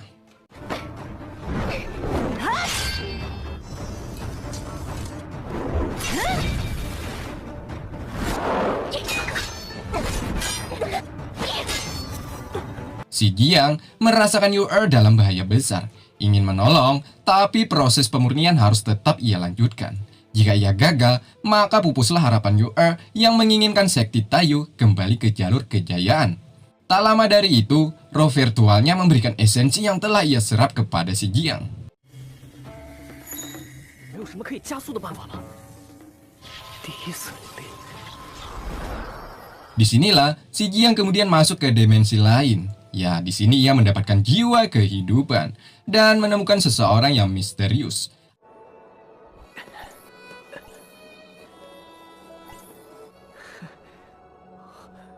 Apakah ini yang dinamakan Lord Guanglin? Tapi tidak sama seperti digambar oleh peri sebelumnya. Di saat itulah, tiba-tiba orang itu berbicara dengan nada seram. Dia mengatakan bahwa si Jiang terlalu lamban. Selain itu, orang ini juga menjawab 3 sebuah pertanyaan yang ada di benak si Jiang. Pertama, ini adalah tempat yang bernama ruang roh kesadaran. Setelah sekian lama akhirnya si Jiang dapat memiliki kekuatan roh, sehingga ia bisa bertemu secara langsung dengan orang ini. Dan kedua, ya benar, orang ini adalah Lord Guangling coy. Dan yang terakhir, gambar Pak Tua yang dibilang Lord Guangling itu bukanlah dirinya. Ia hanya mendapatkan fitnah darinya, sehingga semua penduduk di negeri ini telah membencinya. Nah, dari ketiga pertanyaan di benak si Jiang telah dijawabnya, meski si Jiang sebelumnya tidak mengatakan hal itu secara lisan. Kemudian Lord meminta si Jiang untuk mengungkapkan kebahagiaan selama ia berada di dalam jiwanya. Hah? Bahagia? Bahagia apanya? Ucap si Jiang yang ada hanya derita. Selama Lord ada di jiwanya, hanya kesengsaraan dan masalah tak ada hentinya yang si Jiang rasakan. Mungkin si Jiang salah merasa coy, selama ini si Jiang selalu dinaungi keberuntungan. Ditambah lagi jika si Jiang melepaskan jimat kuning ini dari belenggunya, maka Lord bersumpah akan membantu si Jiang mencapai kekuatan yang tiada tara. Mendengar itu, tentunya si Jiang tanpa pikir panjang lagi langsung melepaskannya.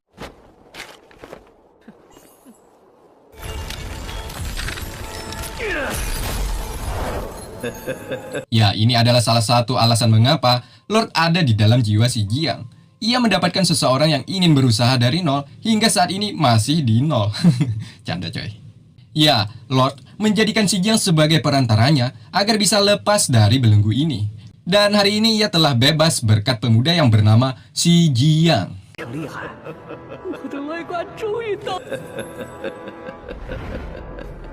Lord telah membohongi si Jiang coy. Dirinya mana mau membagi kekuatan kepada si Jiang ya kan? Tapi setelah ia berkata-kata sombong, dengan mudahnya si Jiang menjerat Lord ini kembali. Inilah teknik yang diberikan master sebelumnya, yakni jimat yang ada di pantatnya. 你便也无法使用本君的力量。我刚才不过是想试试爷爷的符，是不是真的能冻住你？世江，你想要本君的修为吗？ Si Jiang dan Lord kemudian kembali bernegosiasi. Si Jiang memintanya agar membantunya. Jika tidak, maka si Jiang akan pergi. Ditambah lagi jika kekuatan si Jiang begini-begini saja, pastinya kematian adalah peluang terbesar baginya. Jika si Jiang mati, maka Lord tidak bisa selamat. Nah, pada akhirnya, Lord pun dengan berat menerima tawarannya untuk membagi kekuatan tiada tara kepada si Jiang. 废话那么多。 Di sini Lord menjelaskan beberapa poin penting untuk si Jiang agar bisa mencapai puncak kekuatannya. Kekuatan roh itu diibaratkan seperti makan coy. Jika tidak bisa mengkondisikan, maka akan membuat kita gendut lalu meledak. Pring! Jadi intinya kekuatan roh itu harus dicairkan agar tubuh tetap stabil. Sampai sini si Jiang hanya pelanga-pelongo. Apa yang dimaksud Lord ini coy? Sebab yang ada di benaknya hanyalah menyelamatkan Youer. 过多的气态灵力灌入体内，反而有爆体而亡之嫌。但本君可以将真正的铸灵之法交给你。 Youer saat ini harus pontang-panting melawan Bajian. Beberapa kali ia dijatuhkan. Beberapa kali juga ia menolak untuk kalah. Sebab jika ia kalah, maka altar sah menjadi milik Bajian coy. Sehingga memompa semangatnya untuk bangkit dari penindasan ini.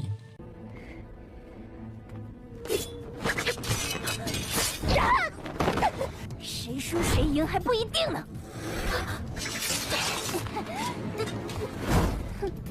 你输了，所以我必须。 Si Jiang kemudian menanyakan seberapa kuat sih jika orang itu dapat mencairkan roh. Ya, yang si Jiang tahu hanyalah memadatkan roh coy. Tapi tidak dengan mencairkan. Lord belum menjawab tingkat kekuatan itu. Tapi si Jiang diperlihatkan ke jasad Lord yang asli coy. Di mana ia sudah terbaring dan mati. Namun masih memiliki jiwa. Yang kelak akan membantu si Jiang menjadi the next Lord Guangling. Kembali ke pertarungan Youer. Di sini ia berhasil bangkit dan balik menyerang Bajian. 这也很快吧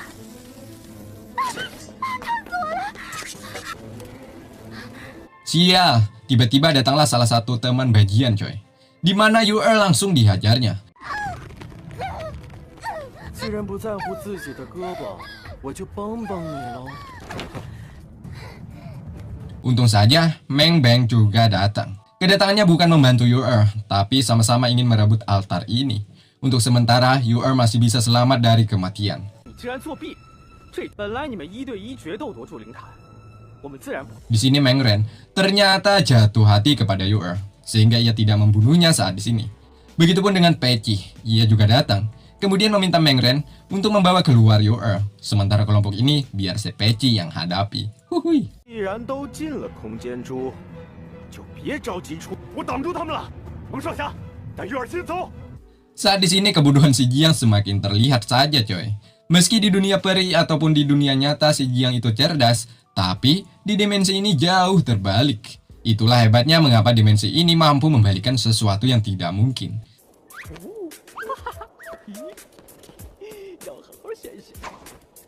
Bahkan kekuatan si Jiang cukup terbilang sangat buruk. Mengangkat batu es pun tak bisa. Hal itu sudah cukup menggambarkan betapa lemahnya si Jiang. 在等着心疼呢。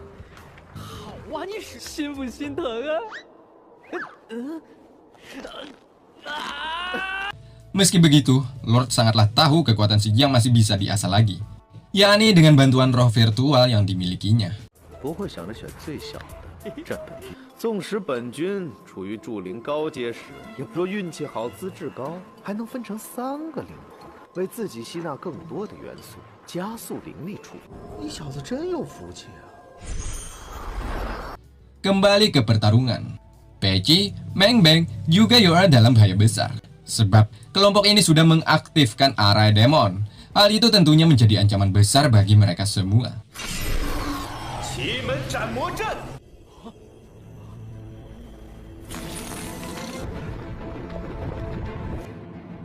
又回到这里了。 Sementara jasad si Jiang masih menyerap esensi. Tapi saat di sini mulai terancam coy akan kehadiran pemuda lainnya. Secara mengejutkan, si Jiang keluar dengan jiwa berbeda, di mana ia mampu membagi roh virtualnya menjadi 4, lalu menyerap esensi yang ada di altar ini.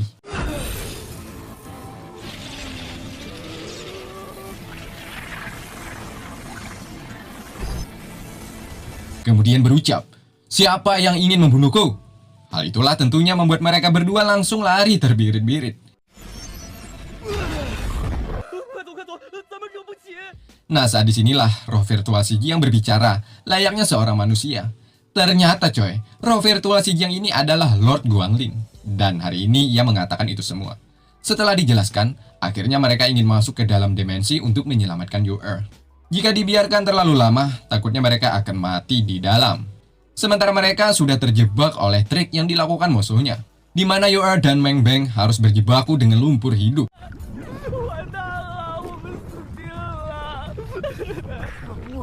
你将越来越多了。 Sedangkan si Jiang sudah berhasil masuk ke dalam dimensi ini. Sebelum melakukan misi penyelamatan, Lord menjelaskan beberapa informasi tentang misteri yang ada di sini. Ya, si Jiang tidak bisa menyerang mereka secara langsung coy. Sebab musuhnya dilindungi oleh kekuatan astral. Bukannya mendengarkan, si Jiang terobsesi langsung menyelamatkan Yu. Alhasil, dirinya malah terjebak ke dalam kotak. Lalu keluarlah gas yang mengakibatkan si Jiang masuk ke dalam dunia lain. Di sini ia merasa tempat ini tidak familiar lagi. Ya, tak jauh darinya ada Lingna yang menangis. Dengan gercep, si Jiang menghampirinya. Ternyata dia adalah... 我要陪你玩。玩你的球啊！ Ya, si Jiang terjebak ke dalam ilusinya. Sama halnya yang telah dialami Yu, Meng Beng, juga Peci coy. Salah satu cara mengatasinya yakni dengan menghancurkan orang yang disayang. Seperti si Jiang, ia disuruh oleh Lord untuk membunuh Lingna dengan pedang pemberiannya. 便一辈子也别想，但这一切皆为幻想。 bug，我说你怎么放弃这个法阵？ Kini, si Jiang sudah berhasil keluar. Kemudian ia disuruh untuk memecahkan teka-teki tempat ini coy, di mana ia harus menggunakan segel abadi agar bisa menyerap lalu meratakan tempat ini. Tapi sebelumnya, si Jiang harus menghancurkan jimat yang ada pada dirinya. Karena ini salah satu cara untuk menyelamatkan Yu. Ia pun mengikuti keinginan Lord.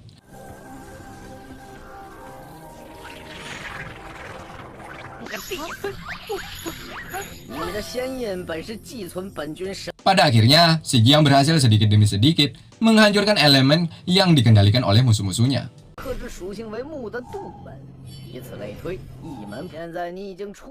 Selanjutnya, si Jiang harus menggunakan elemen kayu untuk mendobrak pintu yang ada di depannya. Sementara Meng Beng dan Yu masih terjebak di lumpur hidup. Meng Beng yang sudah jatuh hati kepadanya sekuat tenaga menyelamatkan Yu-er. Di sini ia juga sempat berpesan, jika Yu-er masih hidup, tolong sampaikan pesan kepada Meng Reng kakaknya. Lord dengan tawanya menyuruh Si Jiang untuk menuruti aturannya. Ya, tanpa jimat itu Si Jiang tak ada apa-apanya lagi baginya. Tapi Si Jiang tak sebodoh itu coy. Si Jiang masih banyak jimat cadangan yang diberikan oleh Master. Hal ini tentunya membuat Lord semakin dipermainkan oleh pemuda ini. Alhasil, Lord tak bisa lagi semena-mena terhadap Si Jiang. Singkatnya, Si Jiang berhasil menyerap elemen musuhnya coy. Perlahan-lahan, Yu-er juga Meng Beng mulai bisa mengkondisikan di dalam lumpur. Pada akhirnya, Yu-er jatuh ke pangkuan Si Jiang. Ma, love you.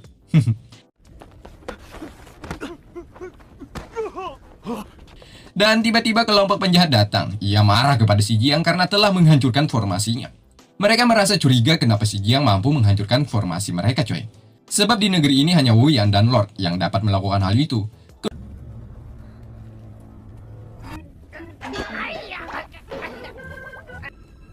不准你侮辱石江！ 这么说来，石江莫不是与广陵君有什么关系？ Kecurigaan mereka pun terpecahkan setelah serangan mereka tak berguna apapun. Ya, mereka yakin Si Jiang ada hubungannya dengan Lord Guanglin. Namun mereka tak tahu urusan dengan tetap melakukan penyerangan terhadap Si Jiang.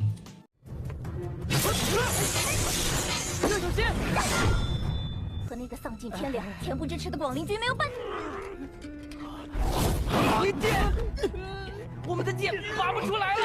Di sini mereka sedikit aneh dikarenakan senjata mereka tak bisa dicabut. Nah, hal itu dijadikan kesempatan bagi Lord untuk mengajari Si Jiang beberapa teknik agar mereka jatuh ke dalam permainan Si Jiang. Ketika Master memiliki tapak awan, Goya memiliki tapak suci, Si Jiang juga tak mau kalah. Ia sudah memikirkan teknik apa yang ia inginkan.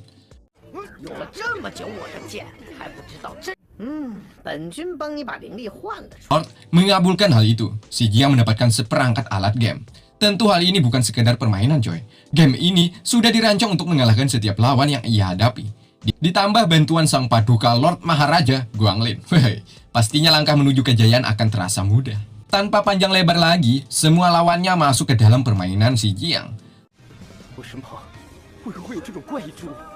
大家都没事吧？我们 这是何处？ Mereka akan menghadapi Si Jiang coy. Dengan teknik gamenya, ia mampu mengalahkan musuh-musuhnya. 可他在人界却是可以同时……快点！怎么回事？我这里也有一个石像。 Tapi, sesaat ingin membunuh mereka, Si Jiang tersadar bahwa dia bukan tipe pria yang suka membunuh. Ia pun menghentikannya untuk beberapa saat. Ya. 无论你用何种邪术，我请。 修为不可限量啊！哎呀，为何停手？本君命令你立刻杀了他！不对，我突然觉得自己好像大反派。他们 Ya, Si Jiang akhirnya memiliki cara lain, yakni dengan mengumpulkan mereka semua di titik yang sama. Lalu ia siapkan sebuah senjata dan 不是我的风格，哪有这么大的暗器啊？看我把他们一招搞定！当心！超级必杀！不妙，要出事儿！ akibat kejadian tadi membuat awan semakin hitam dan guntur menyambar ke sana kemari. Hal itu menandakan seseorang telah marah atas perbuatan Si Jiang. Di sini Lord menyuruh Si Jiang agar memurnikan roh, jika tidak maka nyawanya akan melayang. Untungnya setelah Si Jiang menonaktifkan formasi gamenya, awan kembali berkilau dan suasana kembali normal. 是小师弟打穿了空间珠。 却没想到差点 Yu-er dan lainnya bangga setelah melihat kemampuan Si Jiang coy. Sementara kelompok penjahat ini akhirnya kita mengetahui bahwa mereka berasal dari sekte Kang Feng. Mereka sedih setelah dikalahkan Si Jiang, karena sebelumnya mereka harus banyak kehilangan kekuatan jiwa untuk membayar kepada Wu Yan agar bisa diterima sebagai muridnya. Tapi hari ini mereka semua kalah. 我们会被掌门赶出去吗？ Si Jiang juga merasakan apa yang mereka rasa, sebab ia awalnya juga berasal dari desa Antah Berantah. Hari ini dengan ringan hati, Si Jiang malah membantu mereka dengan mengajari teknik kekuatan yang ia dapat. 什么？ 一定是广陵君的私生子。 那个石江好让人看不懂啊！居然教我们如何抽取灵力，他到底是？ 真的可以抽取剑中灵力？ Singkatnya, si Jiang hampir saja ketahuan akibat berbicara secara langsung dengan roh virtualnya. Untung saja, ia masih bisa mengelak bahwa ia tadi berbicara melalui bahasa perut. Hampir saja keceplosan coy. Di sini membuat kecurigaan Meng Beng semakin menjadi, dikarenakan si Jiang mampu menyerap beberapa esensi sekaligus. Si Jiang belum menjawab, tiba-tiba datanglah serangan dari Jin dan Yin. Dengan satu teknik mereka berdua sudah mampu menangkap si Jiang dan lainnya. 是金婴儿了！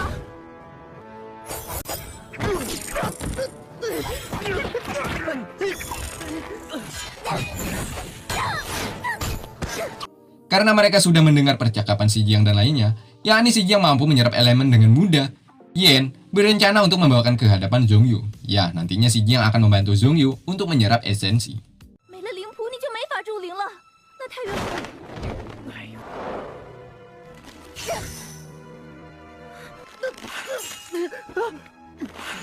Sementara Ling Yun sudah disantap oleh seekor binatang buas. Ya, mereka adalah kelompok iblis yang di awal film bertemu dengan si Jiang coy. Kedatangannya ke sini hanya ingin masuk ke Jiohe dan mencari si Jiang. Untung coy, Ling Yun masih bisa selamat. Ya iyalah, mana mungkin ia kalah dengan binatang macam nih. Tapi sayangnya ia tertelan kembali. 人又被吞进去了。 我凌云岂会被你这种牲畜吞下？ Sementara bawahan Raja Iblis tadi mencoba masuk ke dalam. Dengan tekniknya, tangan kanan Ling Yun mencoba menghentikan mereka. 快，赶在他们之前封印九河封印。 Sial, bukan itu saja. Di dalam sudah ada Iblis Anzi yang menghancurkan segel gerbang Jiohe ini coy. Bahkan, mereka berdua dibantainya hanya dalam sekali serang.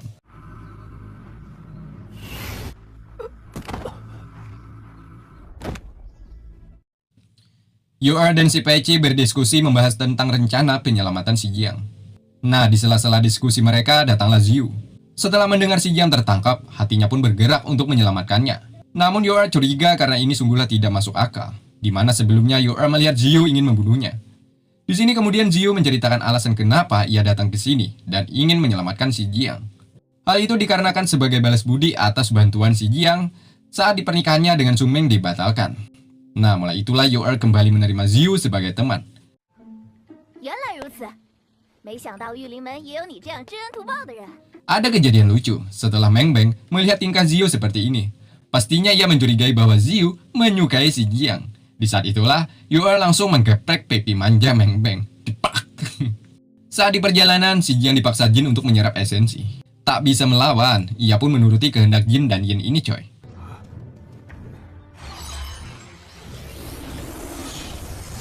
Singkatnya, si Jiang sudah berada di bawah kendali Zhongyu. Nah, kebetulan sekali, Yor dan lainnya juga datang di waktu bersamaan. Ziyu pusing, memikirkan cara bagaimana mengatasi situasi ini. Yor dengan raut wajah comelnya, ia mengatakan, "Tunggu sebentar Ziyu, si Jiang sepertinya memiliki rencana lagi." Ya, kita sudah melihat saat ditangkapnya si Jiang. Ia tidak melawan sedikit pun. Mungkin itulah alasan mengapa Yor sangat yakin si Jiang akan mampu melewati masalah ini. Di sini si Jiang disuruh untuk menyerap esensi 108. Esensi ini lebih banyak daripada sebelumnya coy. Ya, dengan mudah dan cepat, si Jiang menyerapnya coy. 也吸了个干净。花了那么长时间才吸那些许元素，好厉害啊！真的全部吸光。这可是108周天的祝灵台，它也能瞬间吸光吗？ Setelahnya melalui bantuan Jin dan Yin, hasil serapan tadi akan ditransfer ke tubuh Zhongyu. Namun tanpa mereka ketahui, si Jiang diam-diam menyerap esensi tersebut melalui 4 roh virtualnya. Nah, sedikit informasi, si Jiang memiliki 5 roh virtual. 1 bisa dilihat oleh semua orang, sementara 4-nya hanya si Jiang yang dapat melihat. Artinya, jika dihitung-hitung, saat di sini si Jiang menang banyak. Ia tak repot-repot lagi mendatangi ke tempat ini, sebab ia dibawa Jin dan Yin ke sini. Hehe, si Jiang gitu loh, asik. Kekuatan Zhongyu rupanya masih belum bisa dikatakan sempurna, di mana dirinya sangat kesusahan saat ingin menyerap esensi pada roh si Jiang. Pada akhirnya, Zhongyu tak kuat dan esensi tersebut meluap. 好多元素啊！元素散出去了。看，跟江说的一样，元素溢出来了。二公子不必在意。 Sedangkan si Jiang kembali ke dimensi lain. Ya, Lord kagum atas rencana yang dilakukan si Jiang sebelumnya. Ditambah lagi si Jiang telah berhasil menyerap esensi begitu banyak. Di mana sebelumnya Lord Guangling saja tidak pernah menyerap esensi 108 sebanyak itu. Tapi hari ini ia telah melakukannya. Atas hal ini, membuat Lord terbuka hatinya untuk mengajari si Jiang tentang metode kekuatan roh. Sementara di bawah altar, terjadi keributan. Dikarenakan mereka juga ingin menyerap esensi yang meluap. Ya, mereka dihalang-halangi oleh penjagaan ketat dari bawahan Zhongyu.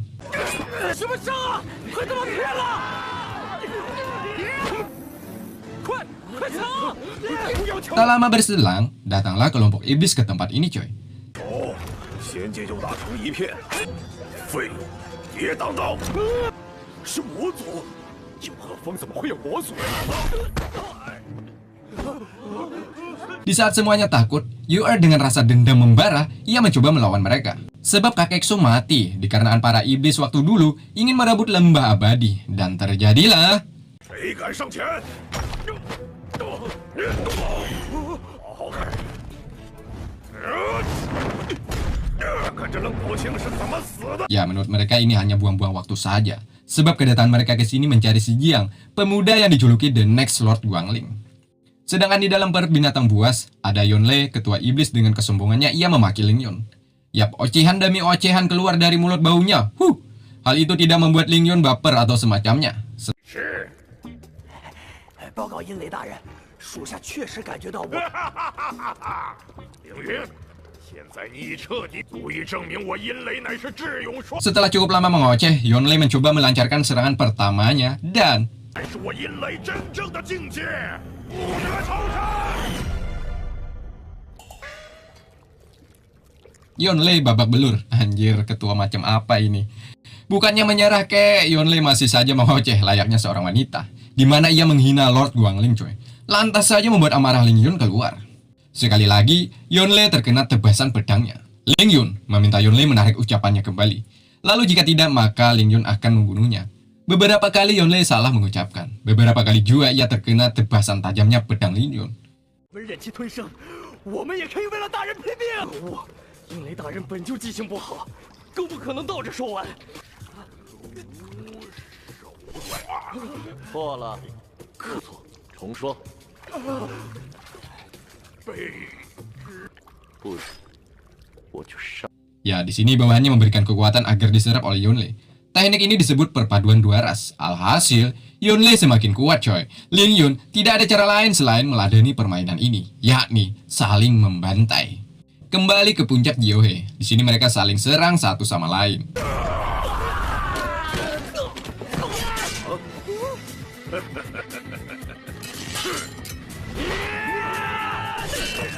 Sementara si Jiang disuruh Lord untuk lari, sebab iblis di bawah ingin menangkapnya. Dengan polosnya si Jiang menjawab, "Bukannya iblis ingin menangkapmu, wahai paduka Lord Maharaja Guangli?" Namanya juga si Jiang, ia memiliki sebuah cara, yakni dengan mengatakan kepada si Otot bahwa Lord Guangling yang mereka cari ada di sini. Toh orangnya. Si Jiang menunjuk ke arah Zhongyu sambil menyebut-nyebut nama sebagai Lord. "Wahai Lord Paduka, wahai ampuni, doa, minta uang, hui." Hal itu tentunya membuat kelompok iblis semakin brutal ingin menangkap Zhongyu, coy. Sementara si Jiang mengorbankan tubuhnya saat diserang Zhongyu. Hal itu agar tidak dicurigai oleh kelompok iblis. Ya, Zhongyu, Jin dan Yen harus main ke dalam permainan ini. Mereka harus melawan para iblis ini. Sementara Lord akhirnya lega setelah si Jiang bisa selamat kembali. Alhamdulillah. Kembali ke pertarungan. Semua murid saling tumpang tindih, saling membantu. Begitupun dengan Zhongyu, ia sangat yakin akan mengalahkan ketiga iblis ini. 班想，总算没白给他们整。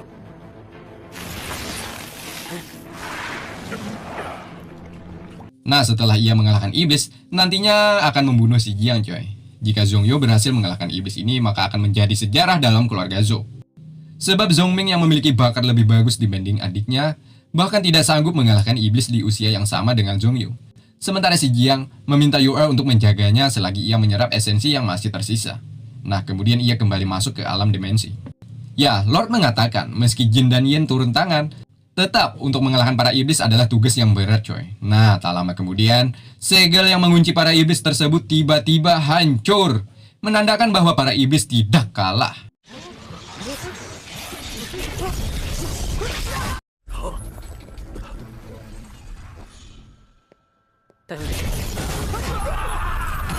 Segel mereka dapat dihancurkan oleh kelompok iblis.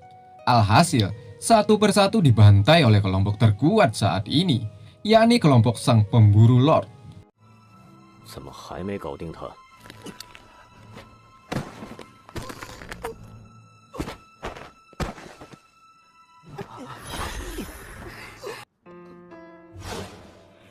Melihat situasi semakin buruk, si Jiang memilih untuk mengambil kesempatan dengan menyuruh Ziyu agar pergi sembari mencari bala bantuan. 我一定会把人带下。月儿， Sedangkan Zhongyu yang memiliki kekuatan sedikit lebih baik, ia masih sanggup menahan rasa sakit setelah mendapatkan serangan dari musuhnya. Ya, mereka para iblis sudah menganggap Zhongyu adalah reinkarnasi Lord Guanglin. Tentunya membuat si botak terobsesi untuk menghabisinya. 灵君转世还挺棘手呢，这么轻而易举的破了我的全力一击，我一样能斩杀我。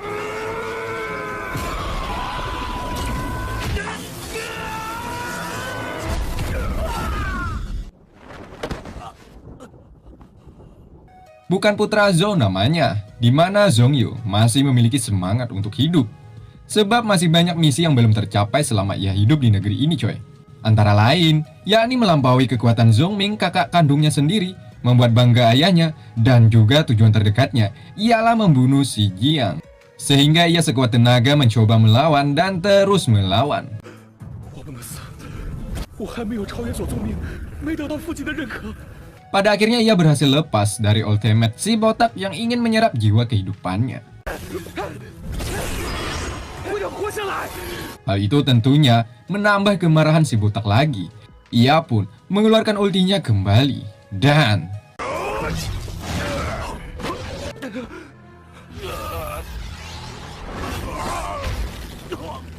untung saja Yin datang menyelamatkan tuannya, yakni dengan mengorbankan tubuhnya menahan serangan musuhnya. 二公子别怕，你是第一要巧妙使用灵力。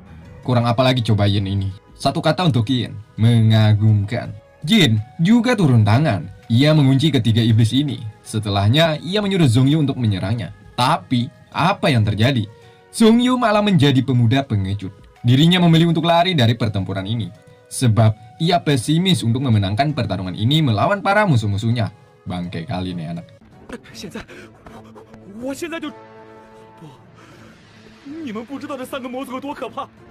Alhasil Jin dan Yin ditinggal. Meski Yin sudah mengorbankan tubuhnya demi memenangkan pertarungan ini, tapi nyatanya tuannya malah menjadi pengecut.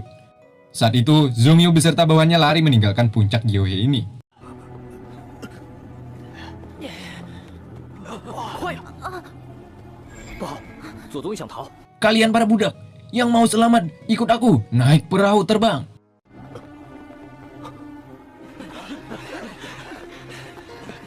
左二公子，他们为什么？ Saat di luar, Zhongyu bertemu dengan Zhongming kakaknya. Ia langsung melaporkan bahwa di puncak Gyeohe, para iblis sudah berhasil masuk dan membuat kekacauan. 大哥，魔族闯进了酒后。 Zhongyu enak sudah bisa keluar. Sementara Jin dan Yin disikat oleh para iblis ini coy. Kasihan juga ya, padahal niat ingin menolong tuannya, tapi akhirnya ditinggalkan. Nyesek. Sementara para iblis dan semua yang berada di puncak Gyeohe sudah disegel oleh kekuatan Zhongming. Segel ini memiliki kekuatan yang luar biasa. Hal itu sudah cukup membuat para iblis tidak bisa keluar dari tempat ini. Dan parahnya lagi, mulut mereka sampai-sampai mengeluarkan darah akibat kekuatan yang ditimbulkan oleh segel ini. 武士大人受伤了，我们真的看错了人。 Di luar, Zhongyu malah marah kepada Zhongming, sebab jika puncak Gyeohe disegel, keselamatan Jin dan Yin juga akan terancam. Ternyata Zhongyu masih memiliki rasa iba juga ya coy. Namun Zhongming malah balik memarahi Zhongyu, sebab perbuatan adiknya itu sudah membuat keluarga Zhou tercampuk akan rasa malu. Bagaimana kata mereka yang sudah menyaksikan putra Zhou lari dan jadi pengecut di pertarungan. Zhongming tidak ingin tahu. Ia memperlakukan Zhongyu layaknya seperti seorang pelacur. Tutak! Pipi Zhongyu ditamparnya coy. Di sini Zhongming berbisik, jika ingin menyelamatkan Jin dan Yin, buka sendiri segelnya. Nah, jadi di sini Zhongming menyuruh Zhongyu untuk membuka segel tersebut coy. Ya, tentunya ini adalah hal yang sulit baginya, sebab kekuatan Zhongyu belum sampai ke tahapan tersebut.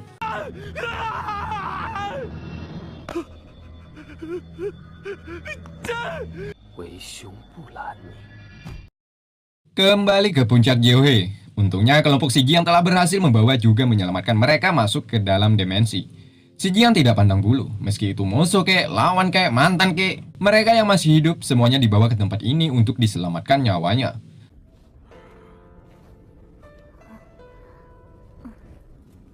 大师兄，麻烦你先替大家疗伤。 Sementara di luar ada si botak menemukan dimensi tersebut. Ia langsung melepaskan pukulan untuk menghancurkan dimensi ini. Dan sementara pertarungan ketua iblis melawan Ling Yun semakin menarik saja untuk kita saksikan. Kekuatan mereka kini hampir setara, di mana serangan demi serangan sama-sama mereka lepaskan.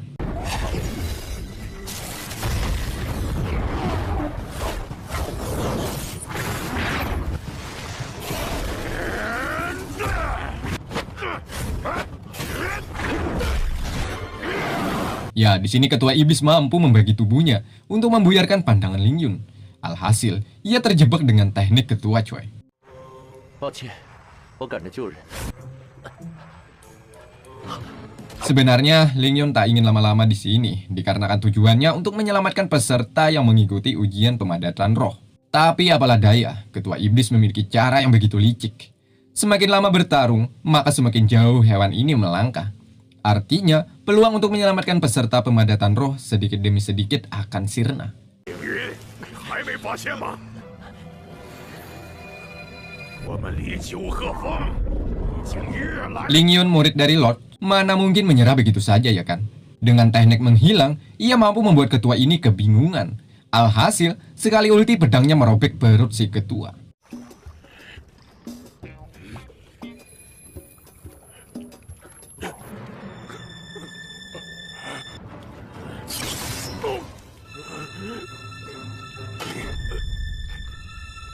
Wow, ketua masih bisa melawan coy. Lagi-lagi ia melakukan teknik yang sama kepada Ling Yun. Dan 休要猖狂！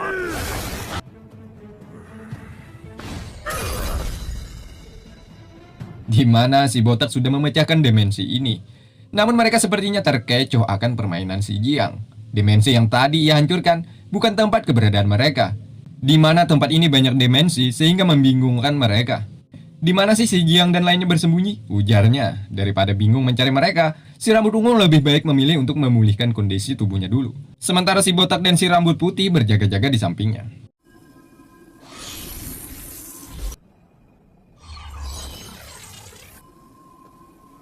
Sedangkan si Jiang ia masuk ke dunia roh.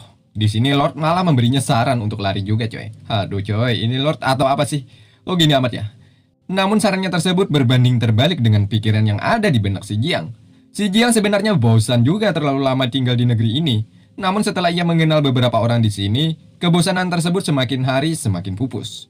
Ditambah lagi, si Jiang berencana akan menyelamatkan negeri ini dari ancaman para iblis. Nah, di saat itulah Yor mengatakan kepada si Jiang bahwa para peserta lainnya ingin melawan para iblis. Sebab mereka sudah muak akan kerusakan yang dibuatnya. Ya, meski nanti hasil akhirnya tidak tahu, yang penting lawan dulu, kalah urusan belakangan, mantap. Yen ikut bicara. Hei anak muda, kalian jangan terlalu ambisius dulu. Tuh lihat Zhongyu yang memiliki kekuatan luar biasa saja dengan mudah dikalahkan. Apalagi dengan kalian yang cuma bisa makan nasi sama garam. Apa yang bisa kalian andalkan? Ya, mereka semua termasuk si Jiang menghiraukan ucapan Yen tadi coy. Meski pada dasarnya ucapan Yen ada benarnya juga sih. 就算死，也要拉着部族一起死！师兄，就算我们死在这里，也要为后人保下九鹤峰，还可以去其他地方驻灵。可我们散修只有这里。 Tapi si Jiang penuh dengan percaya diri akan ikut serta, melawan juga menghancurkan para iblis. Di sini mereka memiliki beberapa ide untuk menghancurkan para iblis coy. Ada mengorbankan satu nyawa yang dianggap tidak berguna di kelompok mereka sebagai umpan. Tapi cara ini terlalu beresiko coy. Kemudian ada lagi cara dengan mencabut larangan di lengan iblis. Nah nanti, dengan berhasilnya mencabut maka akan menimbulkan awan hitam dan guntur menyambar. Ya sama seperti yang telah dilakukan oleh si Jiang sebelumnya coy. Dimana ia sempat memancing guntur dan awan hitam. Pastinya hal itu juga memerlukan satu pancingan. Yakni dengan serentak, si Jiang ditunjuk mereka untuk menjadi Lord Guangling.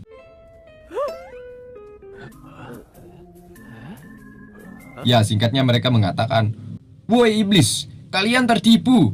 Ini nih, kami sudah bawakan Lord yang asli. 一群忘恩负义的东西！大人，你们都被石江骗了，石江才是真正的广陵君。原来是个替呀！ Setelah cukup lama mengobrol, para iblis pun mencoba untuk mencek kekuatan jiwanya. Ya, apakah benar atau salah? Saat disinilah dijadikan kesempatan bagi si rambut singa untuk mencabut larangan di lengan iblis tersebut. Sayangnya, rencana itu tak berjalan sesuai rencana mereka.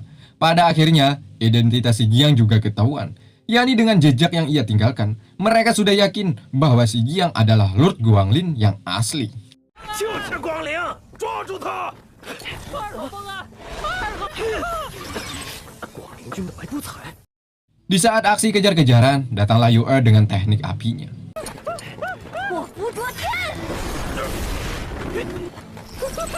Begitupun dengan pemuda lainnya.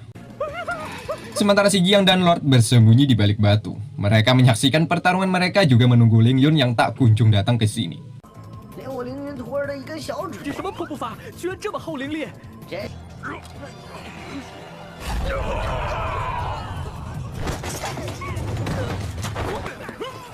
起步8点，趁现在！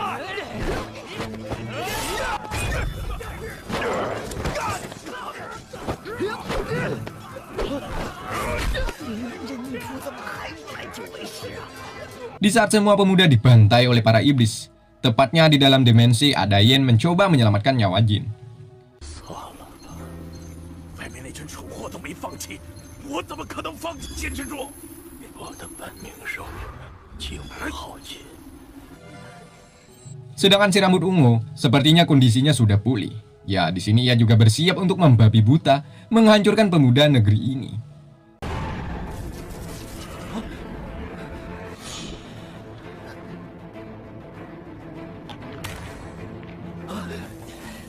立即执行3号方案，将魔族的法器回响暂时被牵制住了。魔族头领在疗伤。 Lord melihat bahwa si rambut ungu kekuatannya terletak di giginya. Ya, dengan giginya ia mampu membangkitkan beberapa roh virtualnya. 姚卫军，杀光他们！ Yu-Er dan si Peiqi berhasil iblis jatuhkan. Kini nyawanya dalam keadaan bahaya, coy. 山妖火弹一般，不是好像。糟了，月儿受伤了。 Di saat si jubah putih ingin menghabisi nyawa Yu-Er, datanglah Meng-Ren dengan pukulannya. Jebret! 反倒是我们重病缠身一样。不知道能拖多久。我们小少爷可是在吴罐子里泡着长大的，哪里会害怕这种小？我的月儿那么温柔善良，长相可人，你下得去手？我弄。 Serasa sudah cukup lama digeprek Meng-Ren, si rambut ungu seperti memberikan kekuatan kepada si jubah putih. Alhasil, Meng-Ren bergantian untuk menahan serangan oleh si jubah putih. 混账东西！我杀了你！ Di sudut lain ada si rambut ungu mencabik-cabik pemuda negeri ini. 可恶，打不过呀！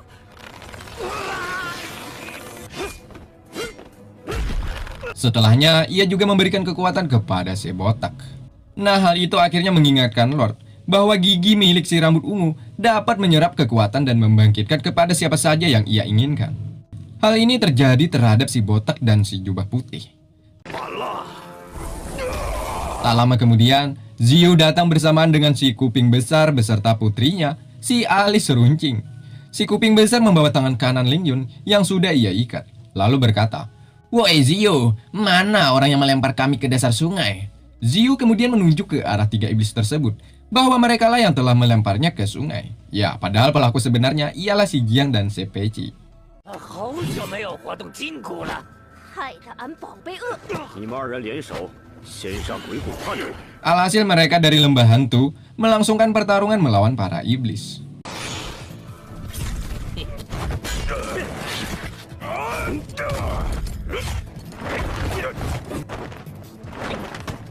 Mereka para iblis terkena ilusi si kuping besar. Ya, hal itu pernah dirasakan Yu-Er saat di tengah hutan, ya kan? Untuk mengakhiri pertarungan ini, mereka harus berkorban nyawa untuk mencabut larangan pemurnian. Di sini mereka saling berebut menjadi orang pertama yang mencabutnya. Ya, mereka juga tahu jika mencabut larangan pemurnian itu akan berdampak kematian. Mereka tidak takut sedikit pun dengan mati. Yang penting, negeri ini selamat dari kehancuran. Ujung-ujungnya malah si Jiang ditunjuk mereka untuk mencabut larangan tersebut coy. Dan terjadilah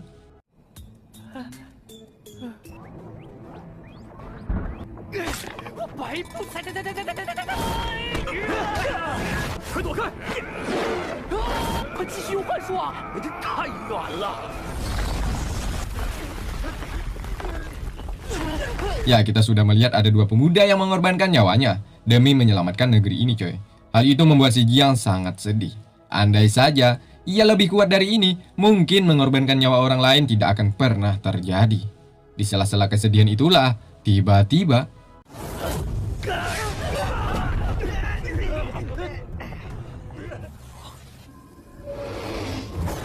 si rambut ungu masih hidup dan lebih kuat dari sebelumnya, di mana si kuping besar serta putrinya mampu ia bantai.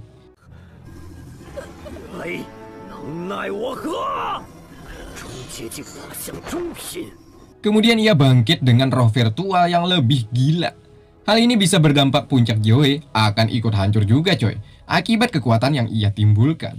Begitupun dengan roh kehidupan mereka, seakan-akan merasakan efek yang begitu besar. Mereka semua mulai kehilangan kekuatannya.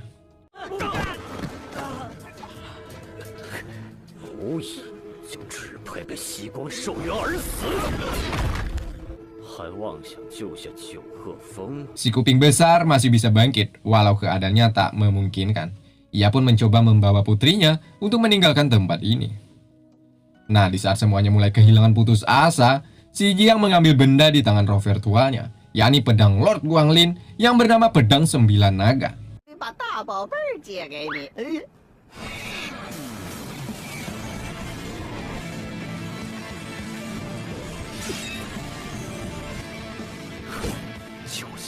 Akibat si Jiang mengeluarkan pedang naga tersebut, memacu pedang-pedang milik Sekte Kang Feng secara otomatis meningkatkan kualitasnya juga. Hal itu langsung mereka rasakan getaran kekuatan pedang yang ada di tangan masing-masing. Sedangkan si Jiang, jiwanya dirasuki oleh paduka Lord Sang Maharaja Guanglin Tukul Arwana. Seketika rambutnya menghitam dan tentunya kekuatannya juga ikut bertambah. Sekali tebas si Jiang mampu memotong roh virtual si rambut ungu.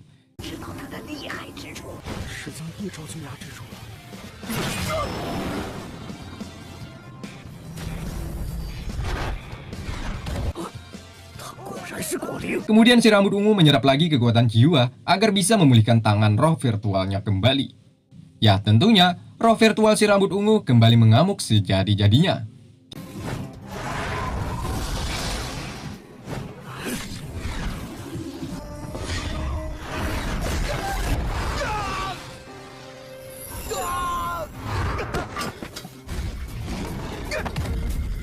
Tiba-tiba, datanglah Yen yang berubah jadi raksasa.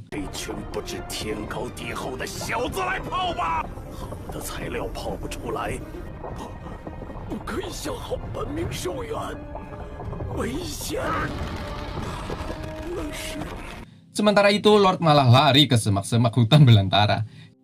Lord macam apa ini coy? Si Jiang marah sejadi-jadinya. Sebab Lord membawa jiwanya untuk lari meninggalkan medan pertempuran. Lord memiliki rencana lain, coy. Ya, di sini ia telah memberikan sebuah pedang 9 naga ini untuk si Jiang. Sementara mereka melangsungkan pertarungan, sejenak kita pantau pertempuran ketua melawan Ling Yun. Ketua disibukkan atas bersembunyi Ling Yun. Anjay, Lord dengan muridnya sama-sama saja. Suka mempermainkan musuhnya ya kan, coy.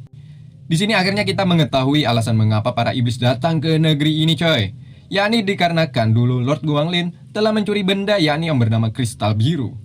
Bukan itu saja, Lord juga memainkan seorang putri dari kerajaan iblis, di mana ketua sangat mencintai putri itu.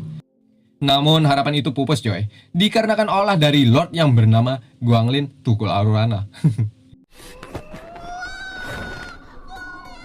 Kembali ke tempat si Jiang, dirinya telah dibawa Lord ke sebuah tempat, di mana tempat ini dipenuhi dengan elemen emas. Untuk menjadi lebih kuat, si Jiang disuruh Lord untuk menyerap elemen yang ada di sini, agar memudahkan untuk mencairkan roh.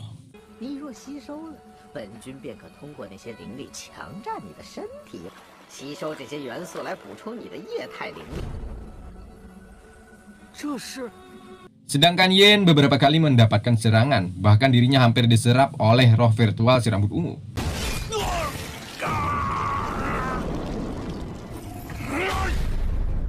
会给你机会。 Namun di saat itulah Jin datang bersama Ziyu. Mereka berdua bahu-membahu menjahit luka Yin. Alhasil, Yin mampu bangkit dan melakukan serangan balik. 这是金银上将的力。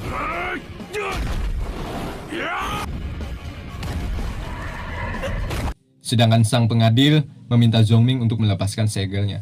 Sebab jika dibiarkan seperti ini, semua orang yang ada di dalam akan mati. Zhongming mengacuhkan permintaan sang pengadil. Sebab alasan para iblis bisa masuk ke dalam, pasti ada salah satu yang berkhianat di negeri ini.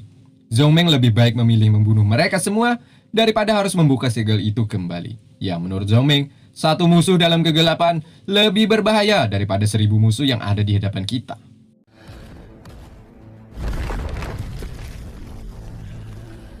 Kembali ke puncak Yohei, Yin melangsungkan pertarungannya melawan si rambut ungu. Meski ratusan pukulan menghantam roh virtual, hal itu percuma selagi masih ada artefak.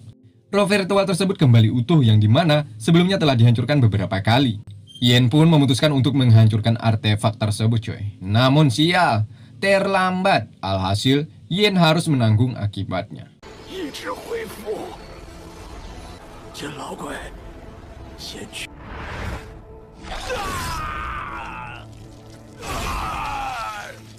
Di saat tubuhnya dicabik-cabik, Ziyu datang dengan tekniknya untuk menyerang si rambut ungu. Namun kekuatannya masih bukanlah tandingan si rambut ungu. Alhasil, Ziyu diremas oleh tangan manja roh virtual. Ziyu dianggap si rambut ungu wanita yang bertalenta. Hal itu ia tidak membiarkannya hidup lebih lama lagi. Sebab jika dibiarkan akan menjadi batu penghalang bagi ras iblis. 像你这种好苗子，也不能让你成长起来。 Di sini Ziyu ingin dibunuhnya, namun secara mengejutkan, si Jiang datang menyelamatkan Ziyu. Di sini si Jiang sudah bersiap melakukan pertarungan. Dengan tangan terikat, si Jiang mampu menahan serangan demi serangan yang dilepaskan oleh si rambut ungu. 看好了，把 Sudah cukup main-mainnya, kini giliran si Jiang menyerang balik si rambut ungu. Di mana setiap gerakan yang diperagakan oleh si Jiang menimbulkan decak kagum bagi mereka yang menyaksikan. 石匠师傅，我们听着呢。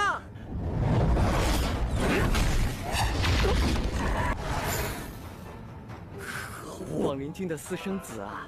石匠什么时候？ Namun si rambut ungu masih bisa kembali utuh.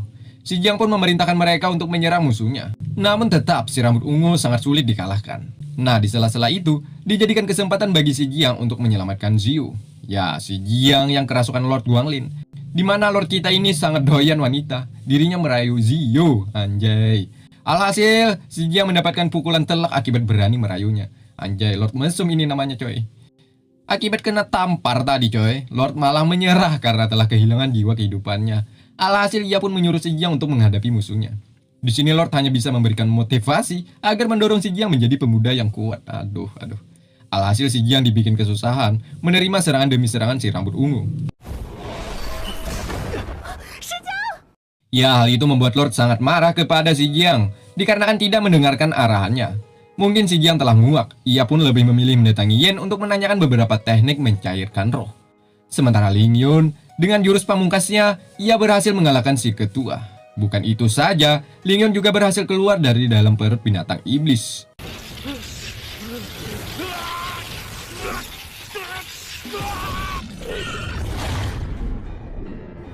Si Jiang saat itu diberikan kekuatan sejenis artefak yang disebut Golden Crown. Ya, artefak itu sebelumnya pernah mengalahkan Jenderal Iblis coy. Setelah memberikan artefak itu, mereka berdua mulai memudar. Setidaknya mereka sangat bangga karena telah menemukan pemuda berbakat yang menggantikan tahta Jin dan Yin, yakni si Jiang.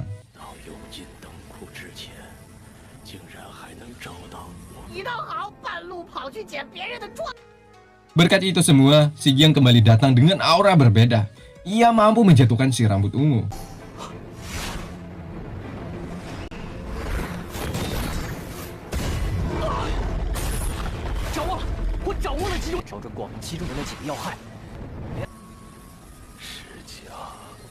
Setelahnya ia bermain game lagi coy.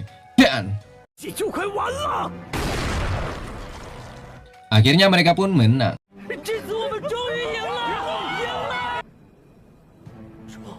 Si Jiang mendapatkan jiwa kehidupan yang akan diberikan kepada Jin dan Yin. Dengan itu setidaknya mereka berdua tidak jadi memudar lalu mati. Ya, namanya juga pria sejati. Jin dan Yin menolak. Ia lebih memilih mereka untuk menggunakan jiwa kehidupan dibandingkan dirinya berdua. Sehingga kesedihan tak bisa ditawar-tawar lagi. Mereka semua menangis sambil mengiringi kepergian dua orang terhebat yang pernah ada di negeri ini. Lihatlah dan bukalah matamu, melihat dia lemah, terluka, namun semangatnya takkan pernah pudar hingga Tuhan kan berikan jalan. Wow, wow, wow, wow. Singkatnya, si Jiang ingin menghancurkan segel ini demi menyelamatkan mereka semua. Di luar dugaan, si Jiang berhasil mengaktifkan 9 bintang lalu menghancurkan segel ini.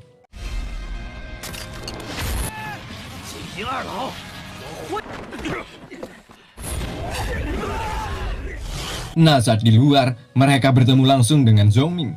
Di mana Zhongming setelah melihat artefak milik Jin dan Yin, tentunya mereka semua beranggapan si Jianglah dalang utama yang berkhianat di negeri ini. Si Jiang dituduh telah bekerja sama dengan ras iblis, coy. Ya, di sini aksi serang satu sama lain terjadi lagi. Namun di sela-sela itu, Ziyu angkat bicara bahwa si Jiang telah menyelamatkan mereka semua untuk keluar dari segel ini. Zhongming tambah marah. Setelah melihat Ziyu dekat dengan si Jiang. Alhasil, pertarungan tak terelakkan lagi, coy. Di saat puncak pertarungan, datanglah Ling Yun. Namun Ling Yun tak berkutik juga, coy. Sebab Zhongming memiliki token, yang artinya Ling Yun hanya sebagai menteri di negeri ini. Hal itu membuat Ling Yun harus tunduk atas perintah Zhongming, di mana ia disuruh Zhongming untuk menghabisi nyawa si Jiang. Ya, si Jiang dengan nada tinggi, "Woi Meng Meng, kenapa kau tak hadapi aku saja secara langsung?" Nah, di saat itu, Ye Yuan juga datang untuk membantu si Jiang.